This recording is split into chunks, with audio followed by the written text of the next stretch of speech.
John Ross Roach was a goaltending prodigy. As a rookie, he helped the Toronto St. Pats win the Stanley Cup in 1922. Small and acrobatic, he quickly became one of the most spectacular puck stoppers in the game. Writers regularly ranked him among the best goaltenders in hockey. He was voted first-team All-Star in 1933. Yet, within 2 years, his career was over. And by the time the Hockey Hall of Fame opened in 1948, Roach was almost completely forgotten. What happened? It was no secret that John Ross Roach had a bit of a drinking problem. One night, while driving through Whitby, Ontario, he hit a parked car and was knocked unconscious for several hours. Contemporary newspaper reports didn't mention that he broke his jaw during the incident. This happened in late August 1932. After the accident, Roach experimented with baseball catcher's masks in practice, and was even photographed wearing one. The rule book made provisions for a goalie to wear protective equipment special to the position, but Roach ultimately rejected the catcher's mask during games because the shadows cast by the cage under the artificial arena lighting interfered with his ability to track the puck. Roach was coming off a personal career low. The 1932 season had ended in humiliation. A blowout Stanley Cup final loss in which Roach allowed 6 goals in each of the 3 games. Rangers fans referred to it as the tennis series for that reason. The goals against weren't entirely on Roach, as the Rangers were thoroughly outplayed by the Toronto Maple Leafs. There are some who believe that 1932 Leafs team was the best in club history. Still, Rangers boss Lester Patrick was unhappy with Roach's performance. It was the second Stanley Cup final loss he had suffered as a member of the Rangers in 4 seasons. To this day, he remains the only Rangers goalie to lose in 2 different Stanley Cup finals. When he reported to camp that year with a tender jaw, Patrick had seen enough. He sold Roach's contract to Jack Adams and the newly renamed Detroit Red Wings. They had been called the Falcons the year before. That season, 1932-33, was one of Roach's best. Through consistent play, he outdueled Charlie Gardner, widely considered the game's best goaltender, and was voted first-team All-Star. He led the league in wins that year with a career-best 25. He placed third in a tight Hart Trophy race, and finished with a goals-against average under 2 for the 4th time in his career. He remains one of only 10 goalies to do so. In the playoffs, the Wings breezed past the Montreal Maroons in 2 straight and found themselves in a semifinals showdown with the New York Rangers. The Rangers got the better of Roach with sneak plays that gave him no chance to make a save. The Rangers would go on to capture their 2nd Stanley Cup victory with a smart, smothering style, conservative but opportunistic offense, and timely goaltending from Roach's aptly named replacement, Andy Aikenhead. The Rangers were simply the better team, but the perception lingered. The Rangers had decided they could not win with Roach. Then they beat him and won the Stanley Cup. The verdict, in the eyes of many, seemed confirmed. On December 10th, the following season, Roach, maskless, was cut across the upper lip by the skate blade of teammate Ebby Goodfellow in a net front melee. As he fell, Roach's head hit the ice and he was knocked cold. Those watching probably thought he'd been killed during rough play. The scrum blended into the audience. Fans poured onto the ice. Jimmy Ward of the Maroons got into a fight with one of them. Police had to quell a near riot. Reserve goaler Abby Cox came in relief of Roach and won the game. Roach was still dazed when it was over. He took 3 stitches to close his upper lip and he started the next game. He won that one. The next game, however, he was struck in the mouth once again, this time off a shot from Blackhawks forward Mush March. The wound required 7 more stitches to the lips and 5 inside his mouth. Newspapers reported that all of his teeth were loosened. He was replaced in the net by defenseman Doug Young, who only allowed 1 goal in 21 minutes of work. Roach missed 1 game and pitched a 1-0 shutout against the Americans on his return. However, Roach's next 3 games were all losses. He didn't look like himself. Post-concussion syndrome wasn't well understood in 1933. Adams decided to give him a week or 2 to rest. Roach had missed 5 games in his entire career to that point. Jack Adams was able to secure the services of Wilf Cude on loan from the Montreal Canadiens. Cude was 10 years Roach's junior and was considered a rising star in the IHL and Can-Am circuits. Cude played well enough in Roach's absence that he essentially took his job. Roach was sent down to the Syracuse Stars, where Cude had been playing before the loan. With Cude carrying the load in net, the Red Wings finished first in the league, but lost to the Blackhawks in the Stanley Cup final. Cude was returned to Montreal following the loss. He became the Habs' starting goaltender for the next several seasons. Before the following season began, Adams traded defenseman Burr Williams to the St. Louis Eagles for goalie Normie Smith. Smith had played briefly for the Maroons, but got hurt in a game and never returned. In 1934, he had suffered a knee injury that kept him out of action for 2 months, but early reports stated Smith looked spectacular in net for the Red Wings. Roach started the year with the Wings' minor league affiliate, the Detroit Olympics. Adams had also signed a tubby, unproven goaltender to be the practice goalie for the 2 Detroit teams. His name was Turk Broda. Roach hazed him pitilessly. They would tease him for his appearance, and for his habit of ending every sentence with the word, "see?" Roach took Broda's pants to the tailor while he was practicing and had the legs lengthened. Later, he'd take the pants again and have them shortened. One time, Roach made a phantom radio broadcast about Broda's sister. Another time, Roach, Alec Connell, and Roy Werders convinced Broda to pay a $25 enrollment fee into the fictitious Goal Minders Union. Broda got the money together, but they let him in on the gag before they took it from him. But there was very little levity on the ice that year. Before the end of December, the team had started to falter with Smith in net, and Adams feared his Wings had lost the fighting edge they'd shown the previous season. Roach was recalled in an effort to shake things up. Roach pitched back-to-back shutouts in his return. They were the 57th and 58th of his career. But eventually, the club faltered with Roach in front of them. The Wings went a full month without a win, from mid-January to mid-February. Smith was recalled and the team regained momentum, but the damage had been done. The Wings missed the playoffs. Roach finished out the final 3 games of the year, winning the final 2. They would be his last in the NHL. Adams cut Roach during the next training camp. His career was over. He was 35.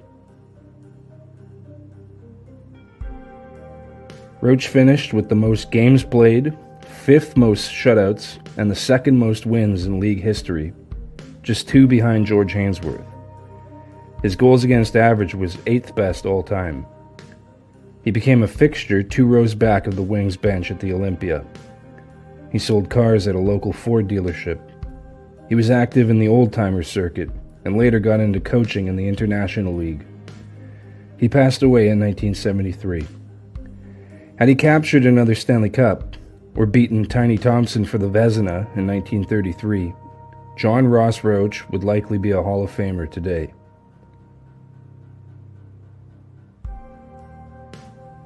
In 1974, the Buffalo Sabres used a draft pick on a Japanese center named Taro Tsujimoto. He was fast, skilled. He played for the Tokyo Katanas. There was only one problem. None of it was real. 11 rounds into the 74 draft, Sabres management was bored. The NHL draft was taking too long. Surely there weren't that many great junior players available. Most of the day was just guesswork anyway. In protest, the Sabres drafted a player that they'd created right there on the spot. That year, the NHL decided to hold its draft in secret. League officials were worried that the WHA would use draft results to lure players away from NHL teams. The danger was real. The WHA had lured away NHL stars like Bobby Hull, Gordie Howe, Frank Mahovlich, Jerry Cheevers, Ted Green, J.C. Tremblay, Mark Tardif, and kept them. The NHL's workaround was to conduct the draft by phone. No centralization, no spies, no witnesses. The problem was that none of the teams knew what the others were doing and had to have League President Clarence Campbell read back the results before each pick. The process was tedious. The draft was scheduled to go as long as teams wanted to keep making choices. The draft lasted 3 days. Day 1 took 8 hours. Some clubs opted out by the 8th round. Others could only hold out a little longer. The Sabres held out. GM Punch Imlich was already fed up after the Day 1 marathon and walked into the Sabres draft room with a question on his lips. What the hell can we do to piss off Campbell? Imlich, coach Floyd Smith, scouting director John Anderson, and PR director Paul Wieland came up with a ridiculous idea. Anderson suggested drafting a deep-cut player that would have other teams scrambling to find out about. Wieland took the idea one step further. Draft a player that didn't exist from someplace off everyone's radar, like Japan, for example. Japanese, Imlich said. What the hell, why not? Wieland recalled driving by a store in his college days called Tsujimoto Garden and Gifts. There they got their last name. Then, Wieland called the store owners and asked for a common Japanese boy's name and for the Japanese word for saber. The Tsujimotos offered Taro and Katana, and so a legend was born. Taro Tsujimoto of the Tokyo Katanas. According to a Sabres press release, he had scored a modest 15 goals and 10 assists in his draft year. Training camp neared and no one had caught on to the prank. The Sabres dedicated a stall in the locker room for Tsujimoto and even printed him up a jersey with the number 13. The other players were curious about the Japanese player. Could he be a new secret weapon? As time went on, anticipation grew. The team began making cuts, and the new foreign player still hadn't arrived. Rumors circulated that he was having problems getting his immigration papers in order. Even club owners Seymour and Northrop Knox weren't in on the gag. They kept asking Imlich when he might arrive. Imlich would reply that the kid still hadn't decided to turn pro, but the Sabres had his rights. How he did this with a straight face is anybody's guess. Eventually, the league caught on to the joke, and when they did, they removed Tsujimoto's name from official draft records. The 183rd spot in the 74 draft now reads, "Invalid selection." But the legend did not die there. He's become a folk legend in Buffalo.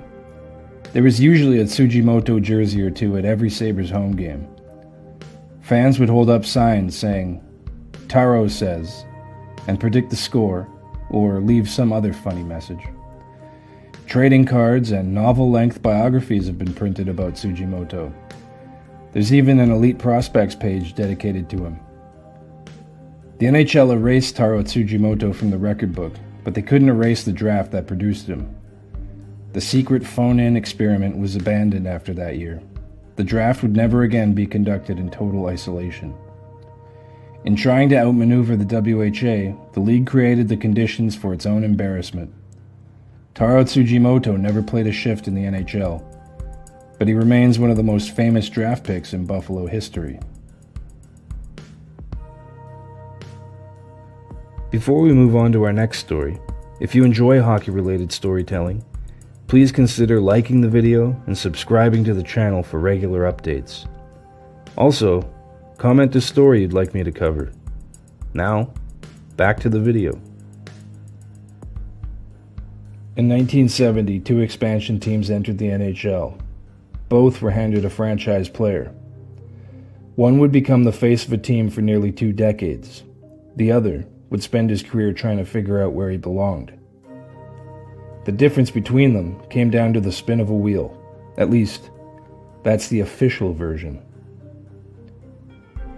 In 1970, the NHL held its second expansion when it welcomed new teams in Vancouver and Buffalo.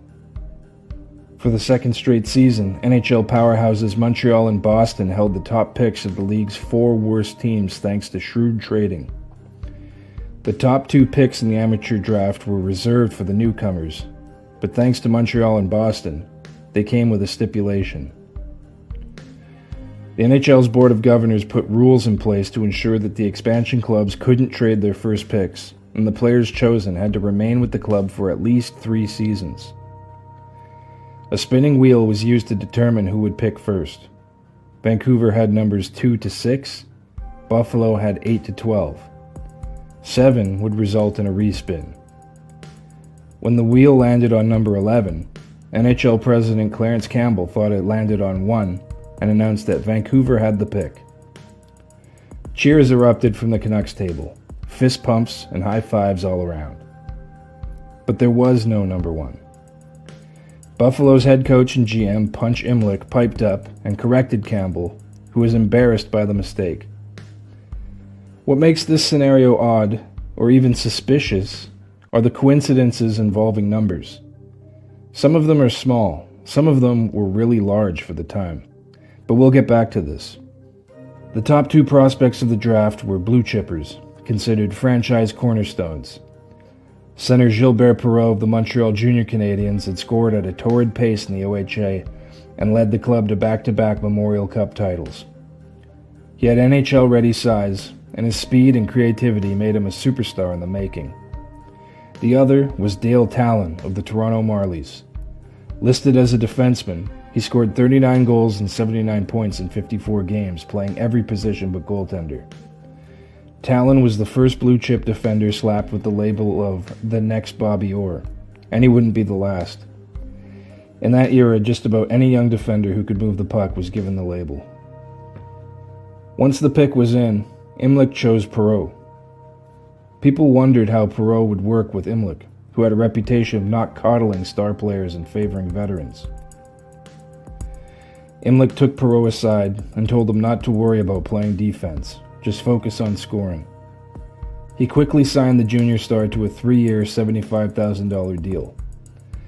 As a junior, the Montreal crowds would chant, "We want Perreault."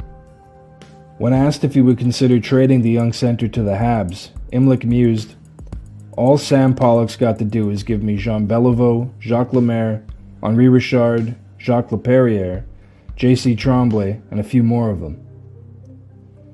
Imlich predicted that the Sabres would make the playoffs in their first year, passing Vancouver and Toronto.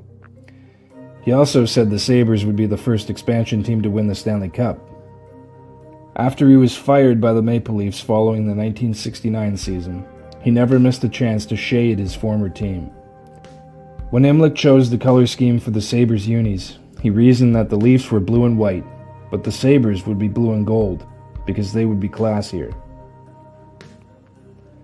In Vancouver, Tallon was becoming the Canucks' Mr. Everything. But Tallon just wanted to be something specific. That first season was his most productive on the West Coast. He scored 14 goals and 56 points, breaking Bobby Orr's record for rookie defenseman, though that was a bit of a misnomer. Once again, the organization shuffled him around the lineup, trying him at every position but goaltender. Being an expansion club, the Canucks were thin down the middle. The organization hoped that Tallon would develop into the 6'1", 195-pound center they really wanted. It begs the question why they didn't just take Daryl Sittler with the pick. Tallon was unhappy. When asked, Tallon would say, "I'm not playing my position." Perreault played his natural position with a flair and grace patterned after Jean Beliveau. Imlich had coached Beliveau with the Quebec Aces and claimed that Perreault was the better player. Perreault set league records, breaking Newsy Lalonde's rookie goals record that had stood since 1925. His 72 points shattered the old mark, and he did it with Eddie Shack and Ron Anderson as his wings. That same season, Phil Esposito set new standards with 76 goals and 152 points. He said if anyone was going to break those records, it would be Perreault. Perreault won the Calder Trophy. He joined Team Canada for the 1972 Summit Series, but flew home from Moscow to attend Sabres training camp after it was revealed he wouldn't play with the team. By year 3, Imlich had quit the bench due to health reasons. but the Sabres finally lived up to his promise by making the playoffs. Perreault hit another level with 88 points, centering the French connection line with Rick Martin and René Robert. The trio made deft passes, sharing a seemingly telepathic ability to find each other through traffic. Watching Perreault, his effortless ability to skate through entire teams and deke out netminders, one had to wonder how he didn't score 10 times a game. Perreault had outscored every NHL player who came before him after 3 seasons. In 1973, he won the Lady Byng Trophy with 10 penalty minutes. He finished 5th place in Hart Trophy voting. The sky was the limit. After 3 years in Vancouver, Tallon's confidence was shattered. He never knew where he'd be slotted into the lineup, sometimes not until just before puck drop. The team was a disaster on the ice and off the ice. They'd managed just 66 wins and were hit harder than most by WHA roster poaching. Tom Scallon, the club's owner, was convicted of securities fraud in April of 1973. Tallon had seen his point totals plummet from 56 to 44 to 37 in increasingly confusing deployment. The good news for Tallon was the 3-year prospect trade embargo had been lifted. Tallon was determined to never play for the Canucks again. If the team didn't trade him, he would sign with the WHA. Canucks management relented and traded Tallon to the Chicago Blackhawks for goaltender Gary Smith and defenseman Jerry King Kong Korab. The Hawks introduced their new star defender to the Chicago media with a press conference where they handed him a jersey with the number 9 on it. Tallon was confused. That was Bobby Hull's number. This was the Blackhawks' way of sticking it to Hull for bolting for the WHA and more money. After a couple of preseason games and a steady shower of boos every time he touched the puck, Tallon demanded they give him a new number. They gave him 19.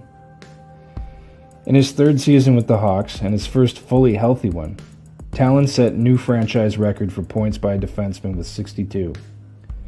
He'd never hit 30 again, and retired 4 years later. Perreault retired after the 1986 season. He changed his mind and returned for the 1986-87 season, but changed his mind again after only 20 games. He scored 9 goals and 16 points in those 20 games, but his passion was gone. He thought he'd lost his legs and was no longer able to work the same magic he once had. Over 17 seasons, he amassed over 500 goals and 1,300 points, all with the Sabres. He became a first-ballot Hall of Famer in 1990, but one thing eluded him. When Sabres owner Seymour Knox passed away in 1996, he did so having never seen his team win the Stanley Cup. Perreault represented his team's best hope in those years, but even Scotty Bowman and a renewed dedication to defense couldn't change their fortunes. Knox had originally bought the Oakland Seals back in 1969 with the intention of moving them to Buffalo. The NHL wouldn't allow it. The Seals' original owner, Barry Van Gerbig, still hadn't paid the league the full amount of the $2 million expansion fee. By 1970, just 3 years after Oakland's entry, the expansion fee had gone up to $6 million, and the league wanted Knox to pay it. Here's where the whispers begin.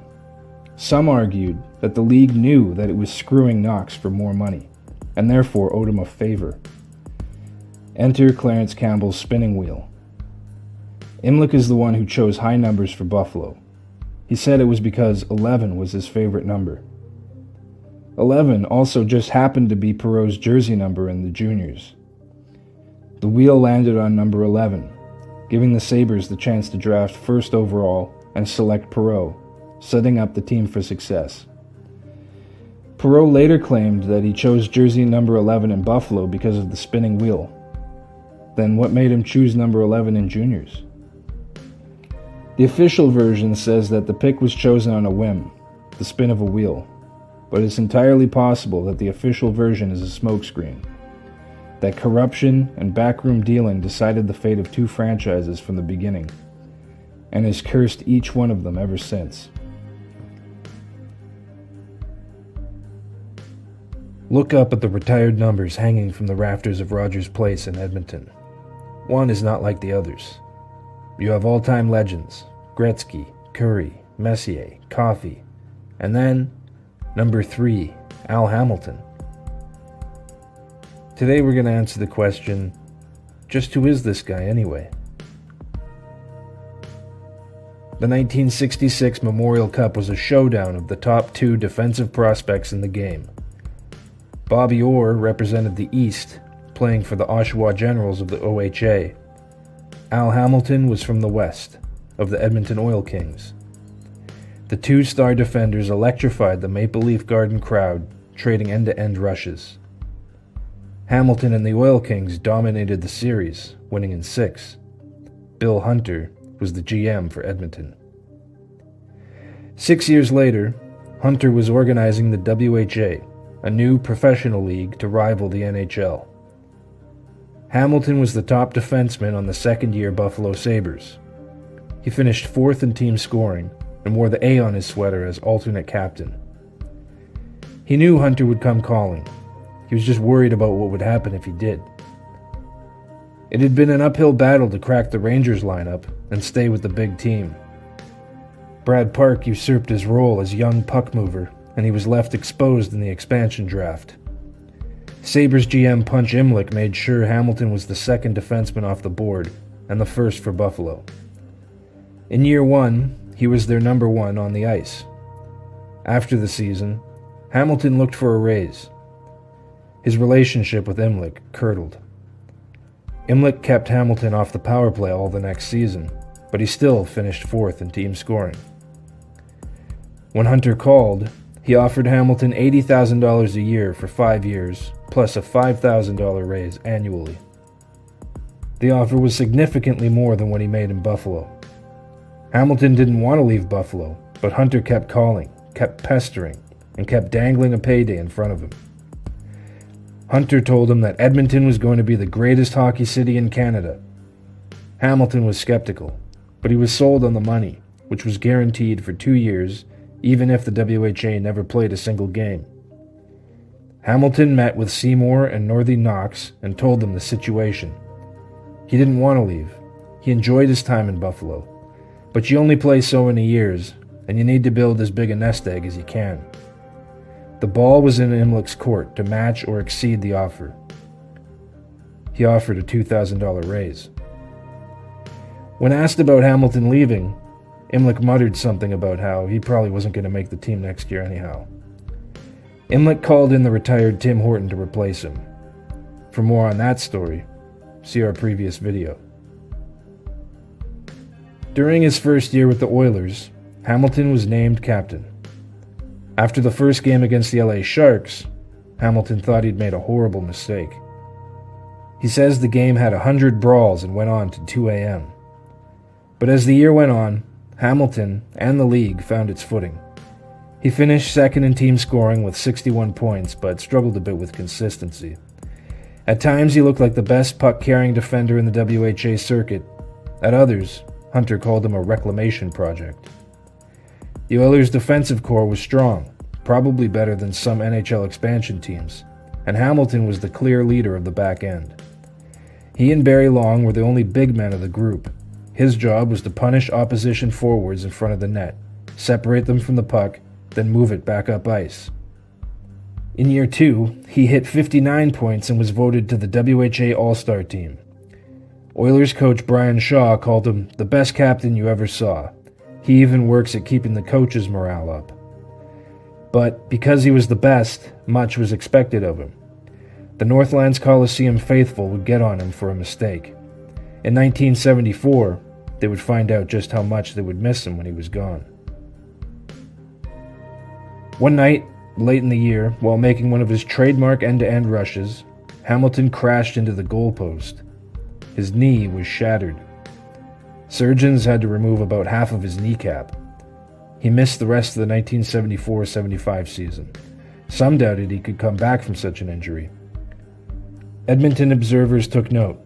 The Oilers went from having one of the best defense cores to one of the worst practically overnight. Nearly recovered and getting ready to rejoin the team for the playoffs, Hamilton tripped going down the stairs at the family home and re-broke his knee.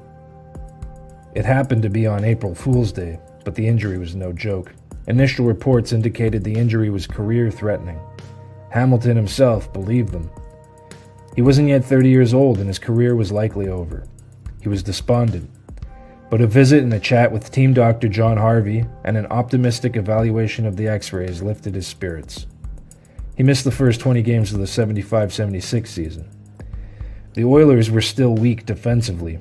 Management pushed him to return, but his mobility wasn't there. The fans got on him for rushing back before he was ready.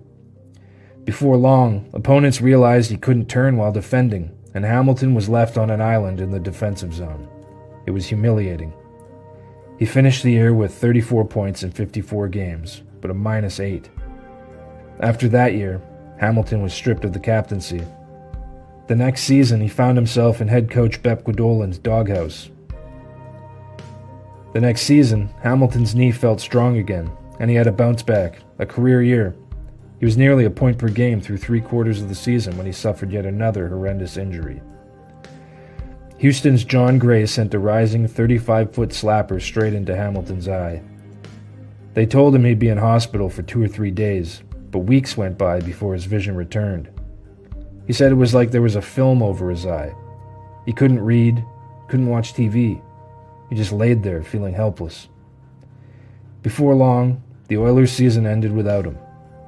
He was voted almost unanimously as a first-team All-Star, but that provided little comfort. The following season would be the last of the WHA. The Oilers were scheduled to merge with the NHL at the end of the campaign. The whispers started early. He's too slow. He's not an NHL-caliber defenseman.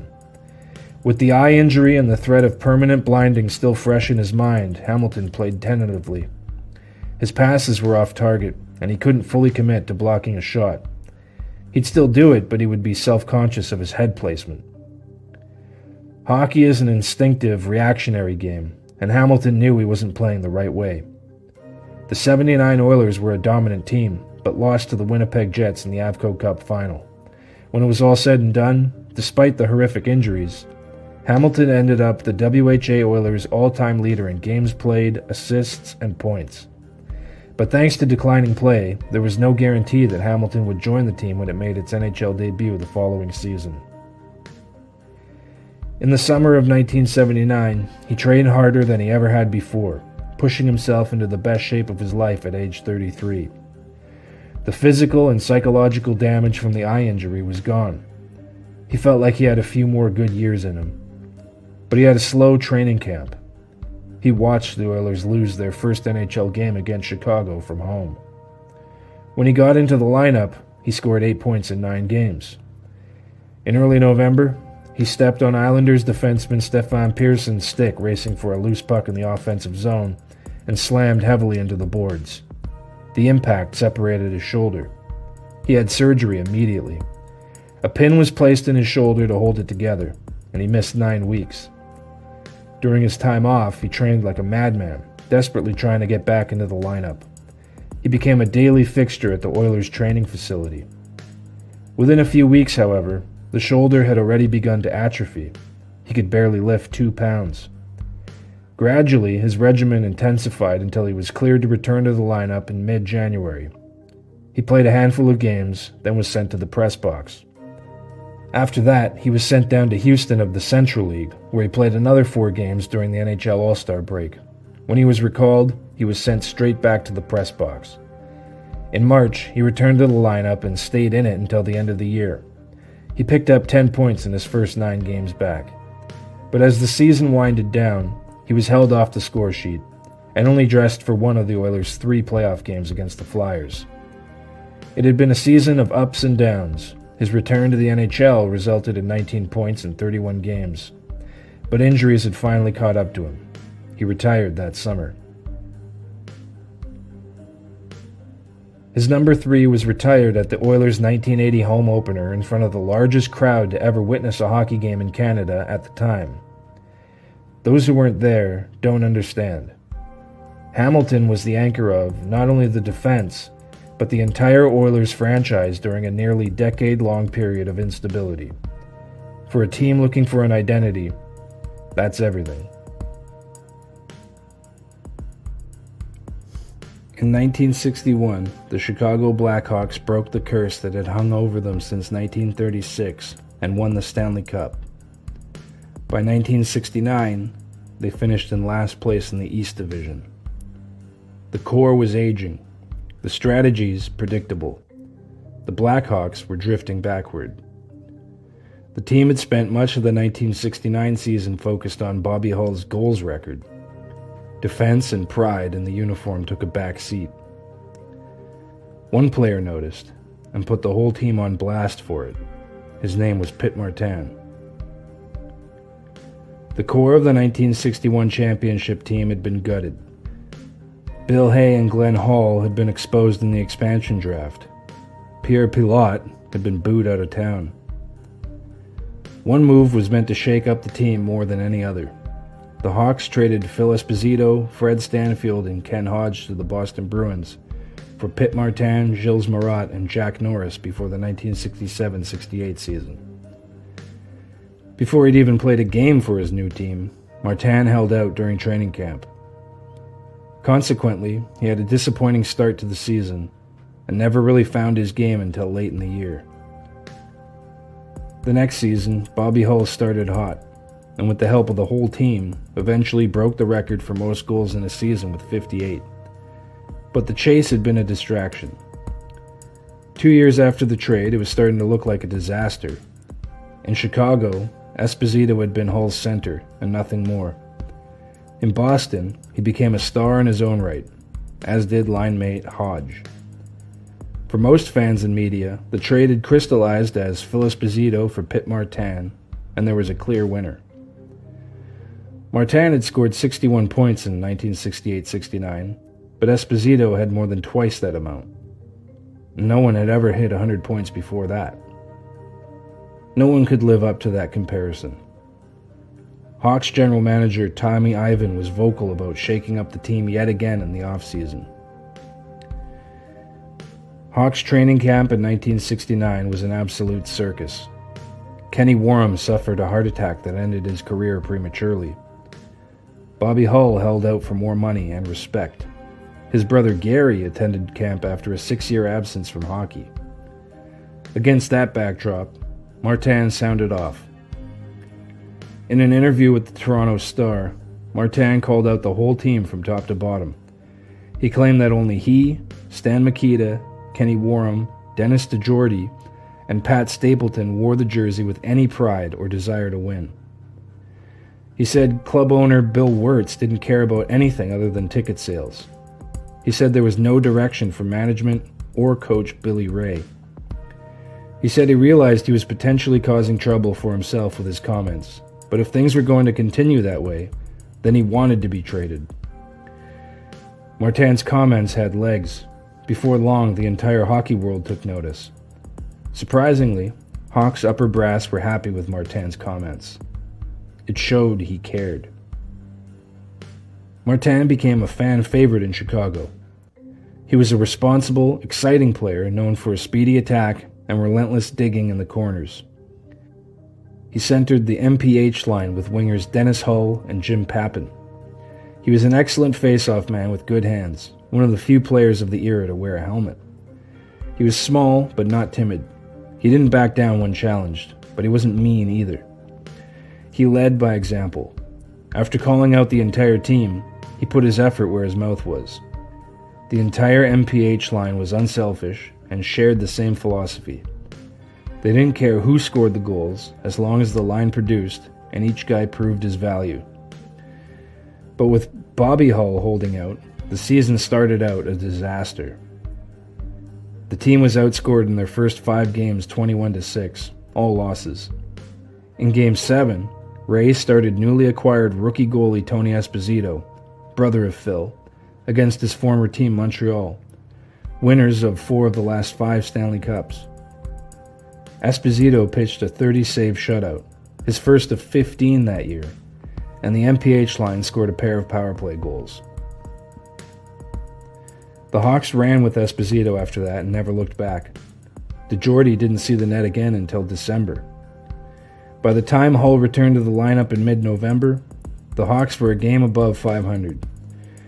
The MPH line produced 13 goals and 28 points while he was away. By the end of the season, they'd scored 75 goals in 76 games, providing the steady presence the team needed on offense and took significant pressure off Hull and Makita. The club finished with 99 points in the standings and a first-place finish in the division, a remarkable one-year turnaround.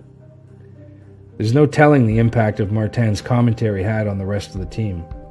The club could easily have folded and cruised to another bottom-place finish, but they rallied around their rookie goalie. Hull, Makita, and Esposito were named All-Stars, while the latter won both the Calder and Vezina trophies. Pit Martin won the Masterton Trophy for perseverance and sportsmanship. Martin was intensely proud of his trophy win, saying, "It was the most important trophy I'll ever receive." The Hawks lost to Boston in the semifinals that year. Martin stayed in Chicago until 1977. He never won a Stanley Cup. But when the franchise was drifting, he forced it to look in the mirror. Then he backed up every word. In a league built on stars and spectacle, Pit Martin became something rarer, a stabilizer. And for that, Chicago never forgot him. The bus doors whooshed open with a hiss and a squeak. An excited kid climbed up the steps with a pad and pen in his hand. He couldn't wipe the grin off his face. The kid's name was Rejean Houle. He wasn't shy.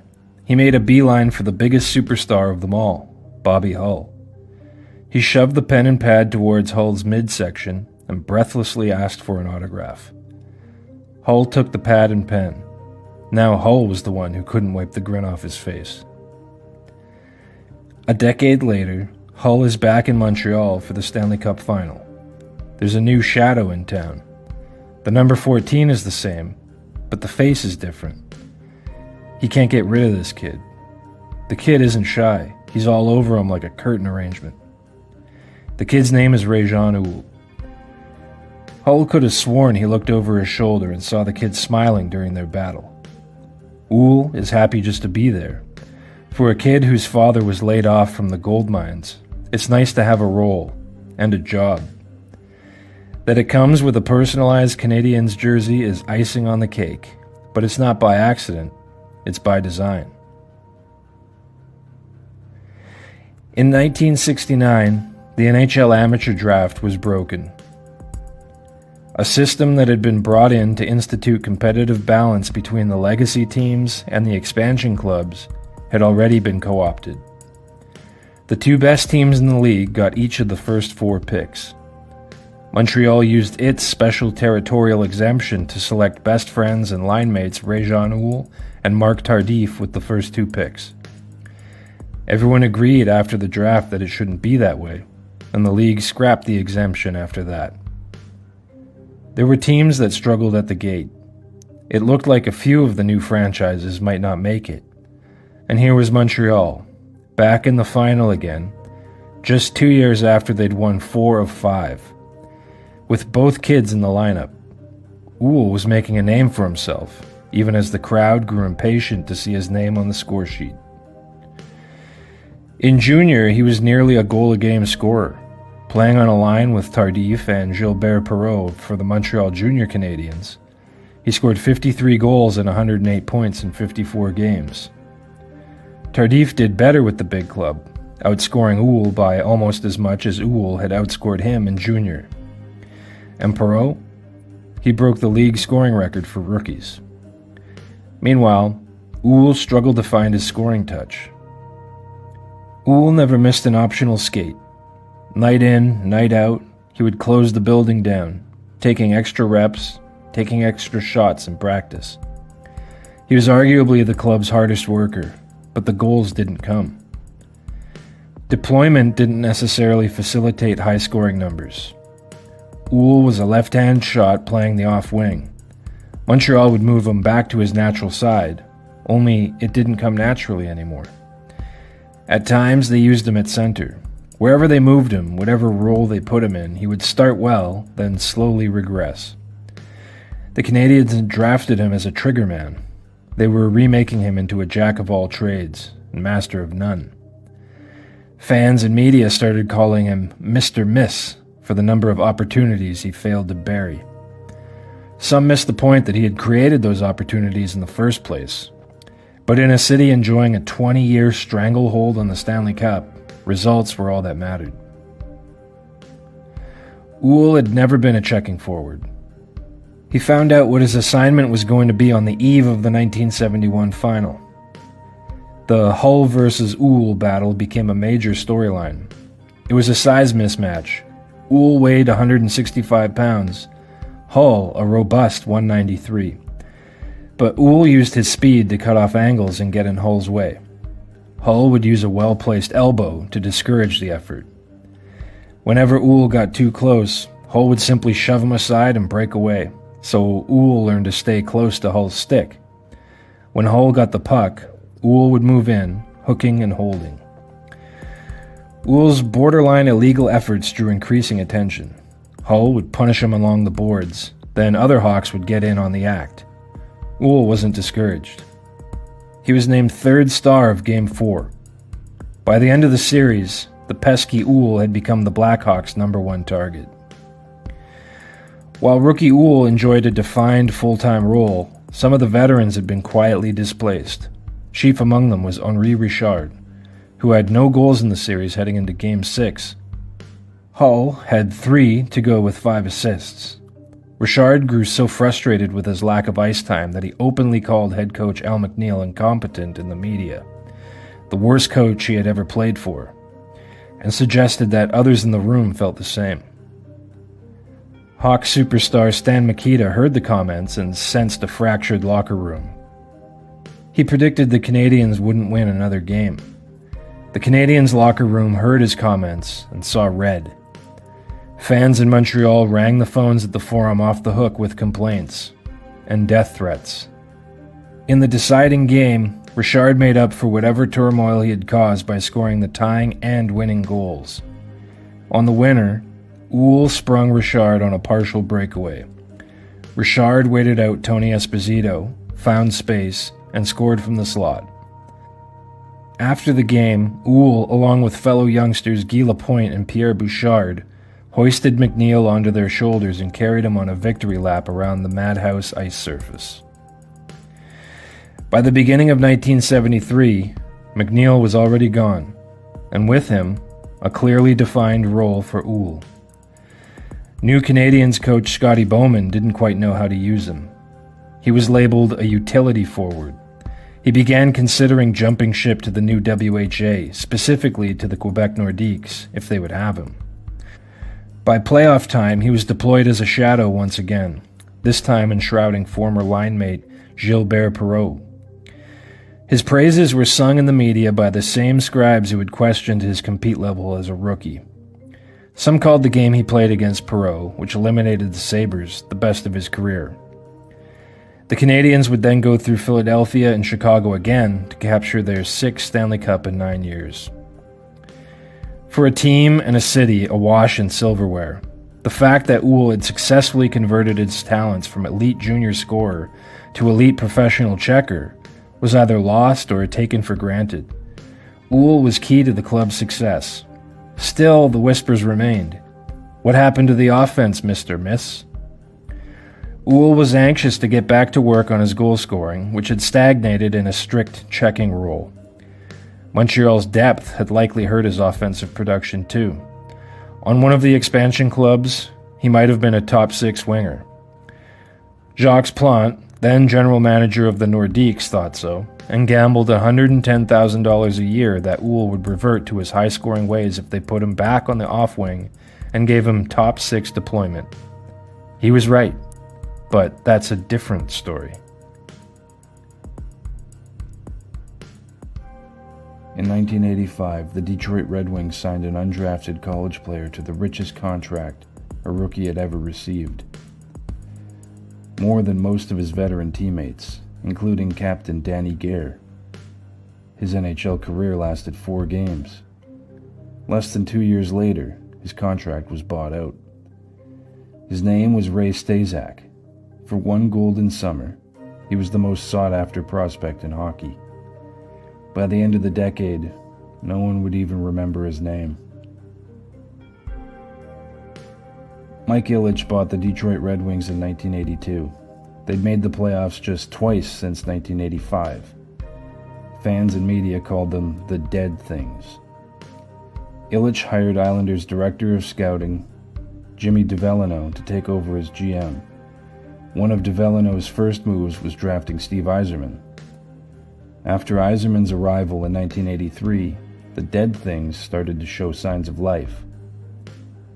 With a smart GM and an owner with deep pockets, an aggressive push began to improve the club by all means necessary. One of those means was scouting the underutilized American college circuit for prospects. In the summer of 1985, the Wings found as many as 5 college players that they liked, and signed all of them. During this spree, they made undrafted Adam Oates the first $1 million rookie. Staszak's contract would top even this. It created a situation that no rookie could possibly live up to. He'd been labeled the Man of Steel for his style of play and for the fact that he worked as a threader operator at a steel mill. Some compared him to Rocky Balboa. He didn't start skating until age 13.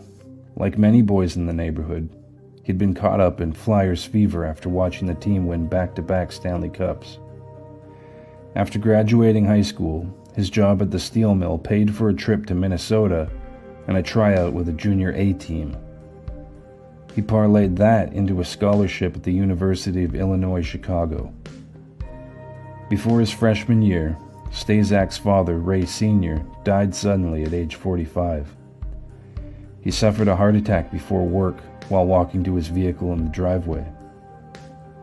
Ray Sr. had been a best friend to Ray, always putting himself second. Ray, the oldest son in the family, considered giving up hockey to help look after his mom and 3 siblings. But Ray Sr. wanted to see how far his son could take hockey, and was proud he was getting a college education out of it, so he stayed on at UIC. That first year, the team won 5 of 35 games. But Staszak found a rhythm on the top line with Colin Chin and Mike Ruchinski. He was a point-a-game player with 32. After the season ended, Staszak was named team MVP. Dennis Hull presented the award to him, along with a pair of cufflinks that Dennis's brother Bobby wore during his Hall of Fame induction. Staszak was speechless. His sophomore year, something clicked. In 38 games, he notched 37 goals and 72 points, leading the conference in scoring.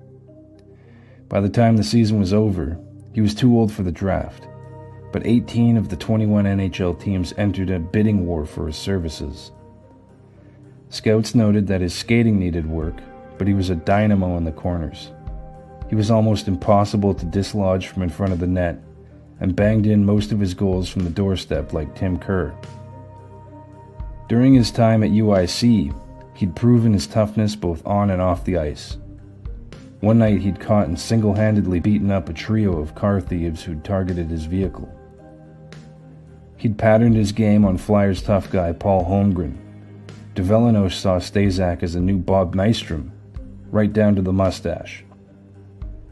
The bidding war had been stoked by Brian Burke, who, due to NCAA rules, was not officially listed as Staszak's player agent, but as family counsel. Burke organized a whistle-stop tour of NHL cities for Staszak, meeting with team officials and exploring facilities. Everywhere he went, he was given the VIP treatment.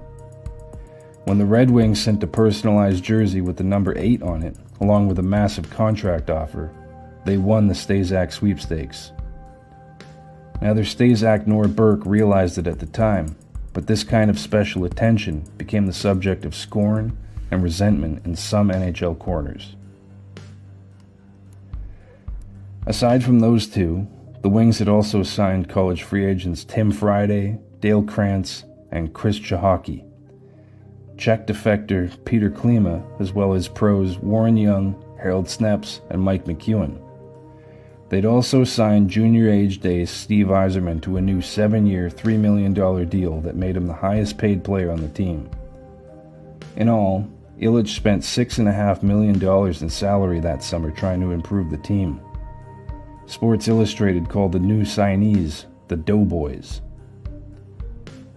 Oates and Staszak were saddled with the nickname the $1 Million Babies. Staszak finished the preseason with 2 assists in 7 games. Harry Neal, the Wings' new head coach, penciled both Staszak and Oates into the opening night lineup anyway. By Game 5 of the season, he'd shown what he could do. He displayed his trademark hustle and provided a hulking presence in front of the opposing net. He wasn't awful, but early reviews were negative. He didn't look like a $1 million player at all. Neal said, "We have to face the fact that Ray Staszak is going to be a grinding, checking hockey player. He's not a flashy guy who's going to score a lot of goals.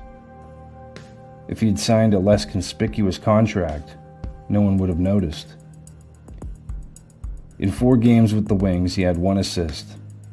The Wings had been outscored 33-7 since his assist in Game 1. With each passing game, he looked more and more lost out there, culminating in a -4 performance and a 10-1 drubbing at the hands of the North Stars. He had lost his confidence, playing too cautiously. Though Staszak didn't say it outright, it was believed in the organization that the contract was the issue. The Wings sent him down to Adirondack in the hope that he would regain his confidence. Some observers thought they'd noticed Staszak getting open in front of the net, but that his teammates refused to pass to him. In his first 6 games with Adirondack, he had 2 assists. One minor league source in Nova Scotia could only praise Burke for the sell job he did on Staszak. After 11 games, he had a goal and 3 assists, but suffered a broken nose and concussion, which kept him out of the lineup for 6 games. When he returned, he scored 9 goals in 7 games, and most importantly, he started to look comfortable out there. In mid-December, the Wings tried to recall him, but he'd suffered a groin muscle tear in practice just days earlier. It didn't look like much at the time. It sidelined him for 47 games. Some questioned his toughness and resolve. Others thought he might have been faking or avoiding. It was the same kind of injury that had sidelined Al Secord for most of a season. When Staszak finally attended the same clinic in Chicago that Secord had, medical staff were able to properly identify which specific muscle had been torn and rehab it properly. After 10 days of rigorous training, he was finally able to return to the lineup in Glen Falls in late March. Oates and Staszak both helped the Adirondack Wings to a Calder Cup title that year, but Staszak's production was limited to 2 goals and 5 points in 16 playoff games. He was scratched for the deciding game. He wore civilian clothes during the Wings' on-ice celebration. He couldn't have known at the time that he'd never play a meaningful game again.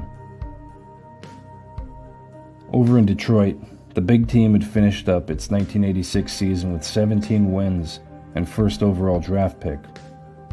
At Training Camp 86, new coach Jacques Demers wasn't willing to hand Staszak a job on a silver platter, but saw him as a good, solid checker. Days before the regular season was set to open, Staszak suffered 2 rotator cuff tears during practice. The Wings planned on sending him back to Adirondack, but the injury complicated matters. He was the last roster cut, and would presumably be one of the first forwards to be recalled had he stayed healthy. He was expected to miss a couple weeks, but instead, the injury required surgery. The surgery required 6 weeks of immobilization of the shoulder, followed by 4 months of therapy before he could resume playing. His season was effectively over before it had even begun. By June of 1987, Staszak had played 30 professional games, 4 in Detroit, and had been paid over $500,000 to do it. The Red Wings placed him on waivers. When he cleared, they bought out the remaining 3 years of his contract, saving over $500,000 in the process. Burke was no longer his agent, or, that is, family counsel, but he expected another bidding war to erupt. Burke calculated at least a half-dozen teams would offer him a new contract, but the market was dry. By that time, Burke was an executive with the Canucks. He arranged a tryout for Staszak at Canucks training camp in 1988. It was a good fit. The Canucks were a rebuilding team looking for hard-working, character players to change the losing culture of the team.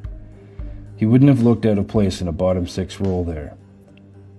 Day one of camp would be his first serious skate since shoulder reconstruction surgery. He didn't make it to the end of the day. He blew out his shoulder on a non-contact drill. After missing the entire previous 2 seasons with injuries, this was the end of the line. He became a cautionary tale. He might have had a solid bottom six career had his confidence not been undermined by the expectations of a massive contract. Injuries did the rest. Observers were quick to point out one thing. At least he retired a rich man. Every year when the Stanley Cup playoffs begin, something strange happens. Hundreds of professional athletes all make the same decision at the same time. They stop shaving. Within weeks, the league looks less like a sports competition and more like a lumberjack convention. Everyone knows the rule. Almost no one knows where it came from. Those who think they do always point back to the Islanders' locker room in 1980. But they're wrong. From the inception of the NHL, pro hockey players maintained a well-groomed look. Slicked or shorn hair and baby faces. The dashing mustaches of Andy Blair and Garth Bosch were the exceptions during the original Six era. The first player in the expansion era to buck the trend did it for practical reasons. In 1969, the Philadelphia Flyers were terrible. They had 2 great goaltenders and no offense. They made the playoffs with 20 wins on the season. Some of the Flyers already had spring vacation plans.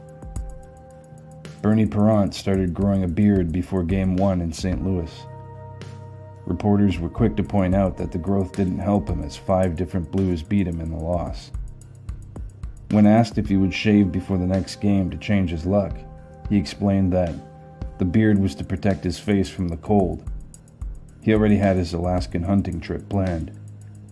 What's weird about the story is that from the first game that the first facial scruff appeared, reporters are already tying it to luck and on-ice performance. Back then, there weren't many players with any kind of facial hair. Derek Sanderson was one of them. In April 1975, he lost a bet and had to shave off his trademark mustache. By then, he was a New York Ranger. On a team flight home from Atlanta near the end of the season, he got his teammates to sign a petition to let their facial hair grow during the playoffs in solidarity. Ed Jockerman added a motion that whoever shaved before the playoffs ended was liable for a $1,000 fine. The motion carried. Sanderson figured that the fun little scheme might pull everybody together. When he'd played in Boston, Sanderson noted how superstitious the Bruins were. The Bruins always warmed up the same way, he said, and they always went out in the same order. With Phil Esposito around, nobody could cross sticks. Bobby Orr touched everybody before he went on the ice. Those little idiosyncrasies helped gel the team into a cohesive unit that broke league records and won 2 Stanley Cups. Sanderson's beard play actually began before the playoffs and might have worked if not for the goalie. Before the final regular season game in 1975, Jockerman forgot about the pact and shaved. That night, the Rangers lost to the Islanders for the first time ever at Madison Square Garden. Their first-round opponent that year would be the Islanders. Both clubs finished with 88 points, but the Rangers got an extra home game in the best-of-3 series because they finished with more wins than the Islanders. But the advantage was lost, because now, for the first time, the Islanders knew they could beat the Rangers in their own building. And they did so on both tries, the second and deciding game in overtime, won on a goal by hirsute J.P. Parise. I'm not insinuating these things are related, but for the sake of superstition, it's worth noting that both Jockerman and Sanderson were traded away the following year. Clark Gillies was a rookie on that 75 Islanders team. There are 3 competing theories about which Islanders players got everybody on the team to put their razors away until the end of the playoffs. The orthodox account is that Gillies took Captain Denny Potvin aside and pitched the idea of growing playoff beards for the sake of team unity. When the Islanders ultimately won, a tradition was born. Islanders defenseman Ken Morrow doesn't remember any conversation about it, either in private or in a team meeting. Bryan Trottier tells a slightly different story. He claims that, due to travel and scheduling difficulties, some on the team didn't have time to shave between games, and when the team started winning, superstition took hold, and guys became hesitant to break the spell, so to speak. An alternative theory is that Stefan Persson and Anders Kaller, the Islanders' Swedish contingent, copied the practice of Swedish tennis star and 5-time Wimbledon champion Bjorn Borg, who would refuse to shave during the tournament. Such was his hyper-focus on winning. One thing the orthodox narrative fails to take into account is Gillies' original inspiration for the idea. It's possible he got the idea either from the Rangers or from talking to his Swedish teammates, but unfortunately, we'll never know. Gillies does state that he started growing playoff beards in the late 70s. It might have started just as Trottier tells it. That 75 Islanders team had been bolstered by the addition of Parise and Jules Drouin, both of whom came to the club with impressive face rugs. When Parise scored the series-clinching overtime winner, it must have had an impact. By the 1980 campaign, Gillies might also have remembered the solidarity movement of the 75 Rangers and put the idea into practice for his own squad. It's impossible to say with certainty how exactly it started, only that, by the time the 1981 playoffs started, the entire Islanders team was on board. One thing that Sanderson didn't mention was that Walt Tkachuk tried to grow a beard as a good luck charm for the 74 playoffs. For more on that story, see our previous video about the Flyers-Rangers playoff series. Since the Islanders dynasty, the tradition has spread to other sports. After Ben Roethlisberger of the Pittsburgh Steelers won the Super Bowl sporting a face fur coat, he shaved it off on Late Night with David Letterman. The 2013 Boston Red Sox engaged in a grow-up of their own. After a win, the player who scored the most important run would get a friendly tug on the whiskers by the other members of the team. But the tradition started with hockey. In 2015, NBC Sports Chairman Mark Lazarus lobbied the NHL and its players' union for players to stop growing playoff beards. He reasoned that it hurt individual player recognition.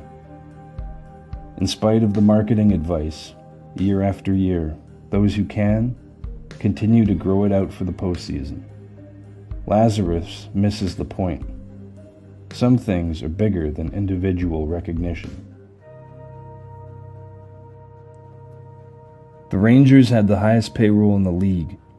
They were loaded with future Hall of Famers, but they couldn't get off the ground.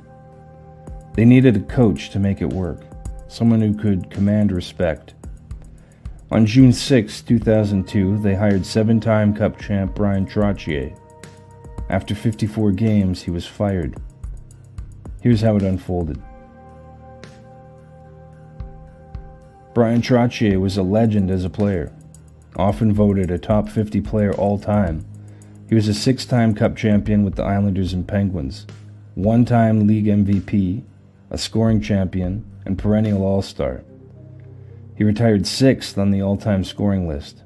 He was considered one of the smartest, most complete centers in the game in his heyday. Beneath the surface, he had always fostered a contemplative approach to matters of identity.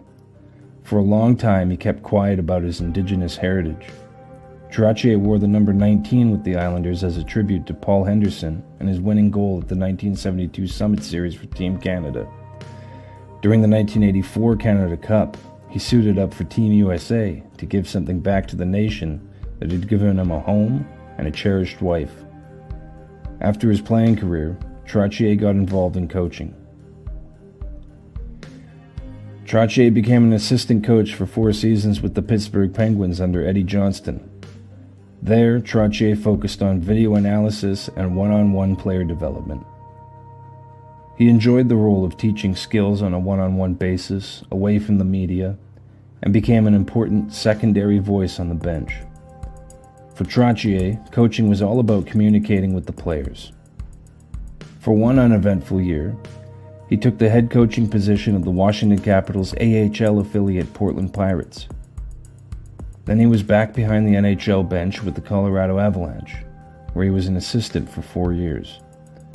During his time behind the bench with the Penguins and Avalanche, Trottier developed the reputation of being a guru of sorts to young players.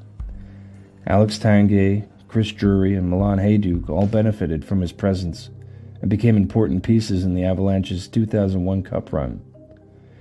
After the Cup win, Trottier's name was increasingly floated as a potential head coaching candidate in the NHL.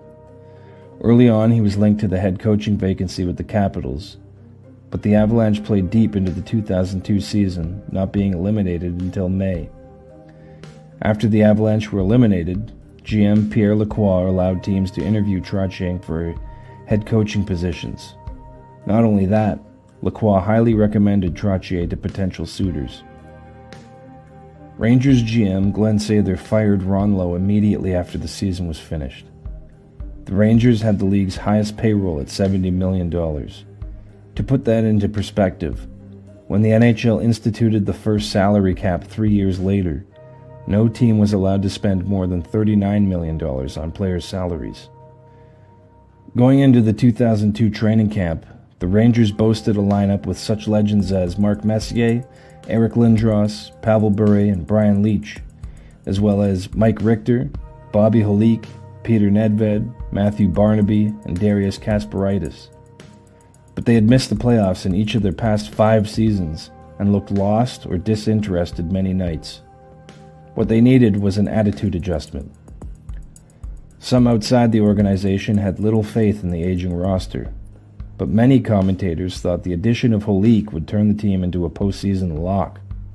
They just needed the right coach to steer the ship.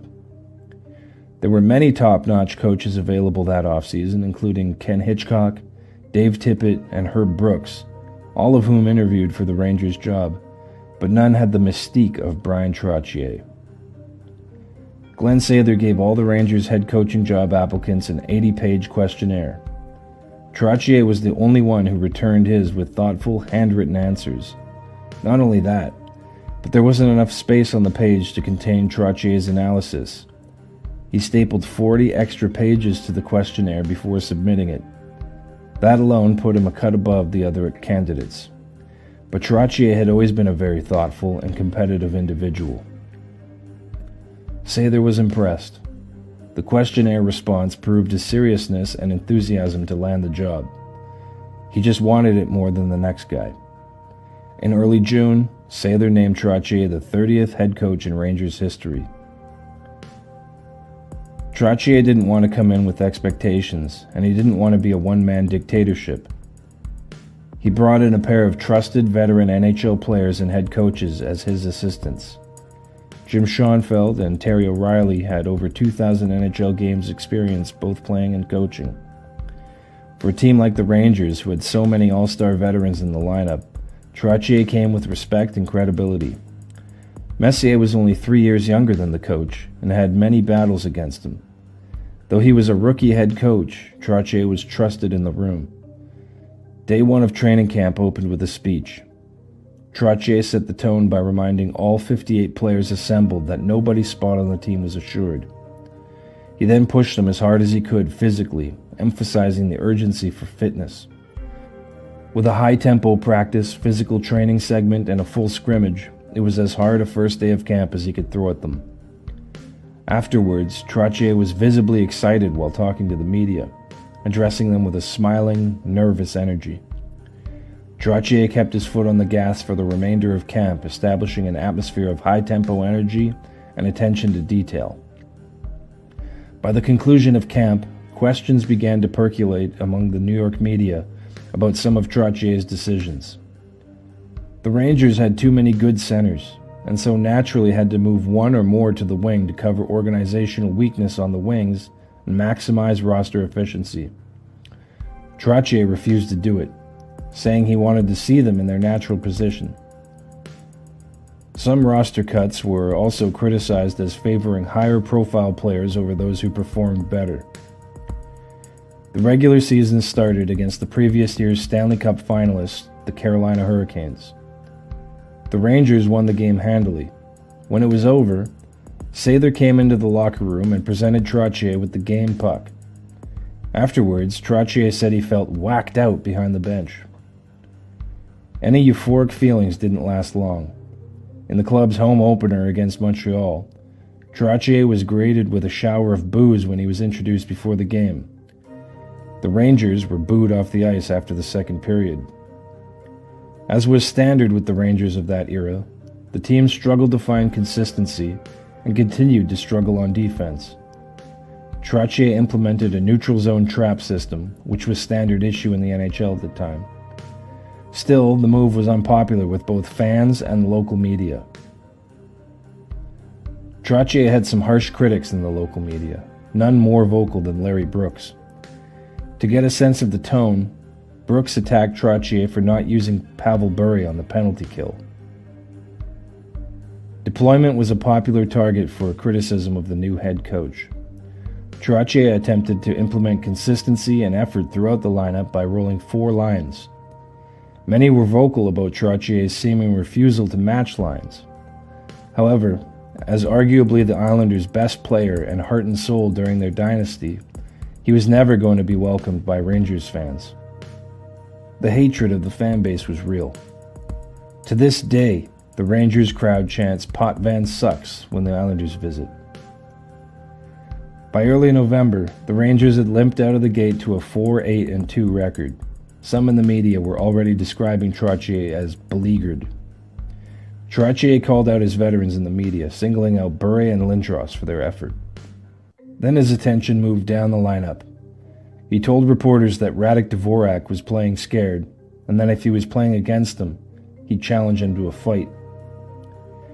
The Rangers suffered a 6-3 blowout loss to the lowly Columbus Blue Jackets in early November. Trottier sent out a line of goons in the dying seconds, sparking a brawl. Christophe Oliwa was suspended, and Sandy McCarthy was fined in the aftermath. Trottier was suspended for 2 games for doing it. The Rangers adjusted with an 8-4-3 stretch. 2 of those wins came on a western road trip while Trottier was suspended. That was followed up by a 2-8-1 stretch, where both wins came in overtime. By New Year's, the team was 15-20-5. Sather's patience wore thin. The Rangers had lost their starting goalie Mike Richter to a concussion. For a month and a half, Trottier rode 19-year-old backup Dan Blackburn, starting him in 17 of an 18-game stretch. It took a couple weeks to realize that Richter's injury was career-ending. By the time Sather acquired veteran Mike Dunham to spell Blackburn, the young goalie looked burnt. Programmer's note: for more on Blackburn, see our previous video. Bure also went down in early December and stayed out of the lineup until February. Critically, Brian Leetch also went down around the same time and also didn't return until February. Matthew Barnaby also went out after a knee-on-knee collision. In spite of the injuries to critical personnel, Trottier managed to squeeze an 8-4-1 record out of the team in January and put them only 2 games back of 500. Trottier faced his old Avalanche boss Bob Hartley, who had recently been hired by the Atlanta Thrashers. Hartley was 4-1-1 since taking over in Atlanta heading into New York. When Dunham started against Atlanta, it was the 18th start out of 19 games. Trottier kept the pedal to the metal with his starting goalies in the hopes of breaking the elusive playoff barrier. The Thrashers cruised to a 4-1 victory. The Rangers were embarrassed. Lindros and Houle finished a combined -8 on the night. The New York Times referred to the result as a relapse. Those who watched the Rangers closely had seen the pattern before. Offer hope, then relapse, as the Times put it. The warning signs were unmistakable. The Rangers were right back at it the next night in Washington. The game was a debacle. New York failed to convert on a 5-minute power play in the opening minute, then surrendered 5 power play goals of their own. Trottier pulled Dunham after a shaky start, but Blackburn wasn't sharp. Having watched 19 of the previous 20 games from the bench, Washington won 7-2. 2 nights later, the Rangers were overwhelmed again, this time in Atlanta, and the damage went beyond the 5-2 score. Trottier was grilled about what needed to change during the post-game presser. He pointed to accountability. Bobby Houle could not hide his frustration. A 2-time Stanley Cup winner in New Jersey, Houle suggested the team adopt a more defensive, disciplined approach, but admitted roles were unclear. He implied that no one truly knew what was expected of them. It could have been dismissed as frustration after losing 3 games in 4 nights by a combined 16-5 score. Instead, it exposed deeper tensions. The Rangers were desperate to make the playoffs. They had assembled one of the league's highest-paid rosters to do it. Flashes of promise had come and gone. Pride had been bruised. The next day after practice, Glenn Sather fired Bryan Trottier. Sather reasoned that after the Rangers had gone on a 5-1 stretch, the 3 losses came down to a matter of the disappearance of discipline and accountability. After it was over, Sather said he looked relieved. He said it looked as though the weight of the world had come off Trottier's shoulders. Trottier was unhappy with the decision, but offered that he wasn't the right man for that group. At the time, the Rangers were 21-26-7 on the season. Sather felt there was still time to move up the standings. Sather took over behind the bench, guiding the team to an 11-10-7 record to close the season. They finished 9th in the conference standings, 5 points back of the 8th-place Islanders. The next season, Sather stayed on as Rangers coach until it became clear they were going to miss the postseason. He hired Tom Rennie with 20 games remaining in the year. The Rangers finally returned to the playoffs in 2006. Trottier never took another head coaching position. After the glory years, the Rangers resembled Norma Desmond from Sunset Boulevard, living off the past, convinced the spotlight was still theirs. The decade that followed the '94 Cup run was an ugly scene. Costly trades, expensive free agent signings with no salary cap oversight, coaching catastrophes, draft busts, and a wins-loss bottom line that struggled to stay out of the red. This was the dead puck era, when scoring was low and goalies were drafted high. The Rangers had a porous defense and an aging goaltender who was battling concussion issues. With the 10th pick in 2001, they selected Daniel Blackburn, a star goaltender from the Kootenay Ice. Over 2 WHL seasons, he won 67 of 101 games. Most goalies return to junior after the draft, then work their way through the minors until a roster spot opens. It's extremely rare for a goaltender to make an NHL team out of their first camp. Only a handful of notable exceptions ever did it. The reason for this is pretty simple.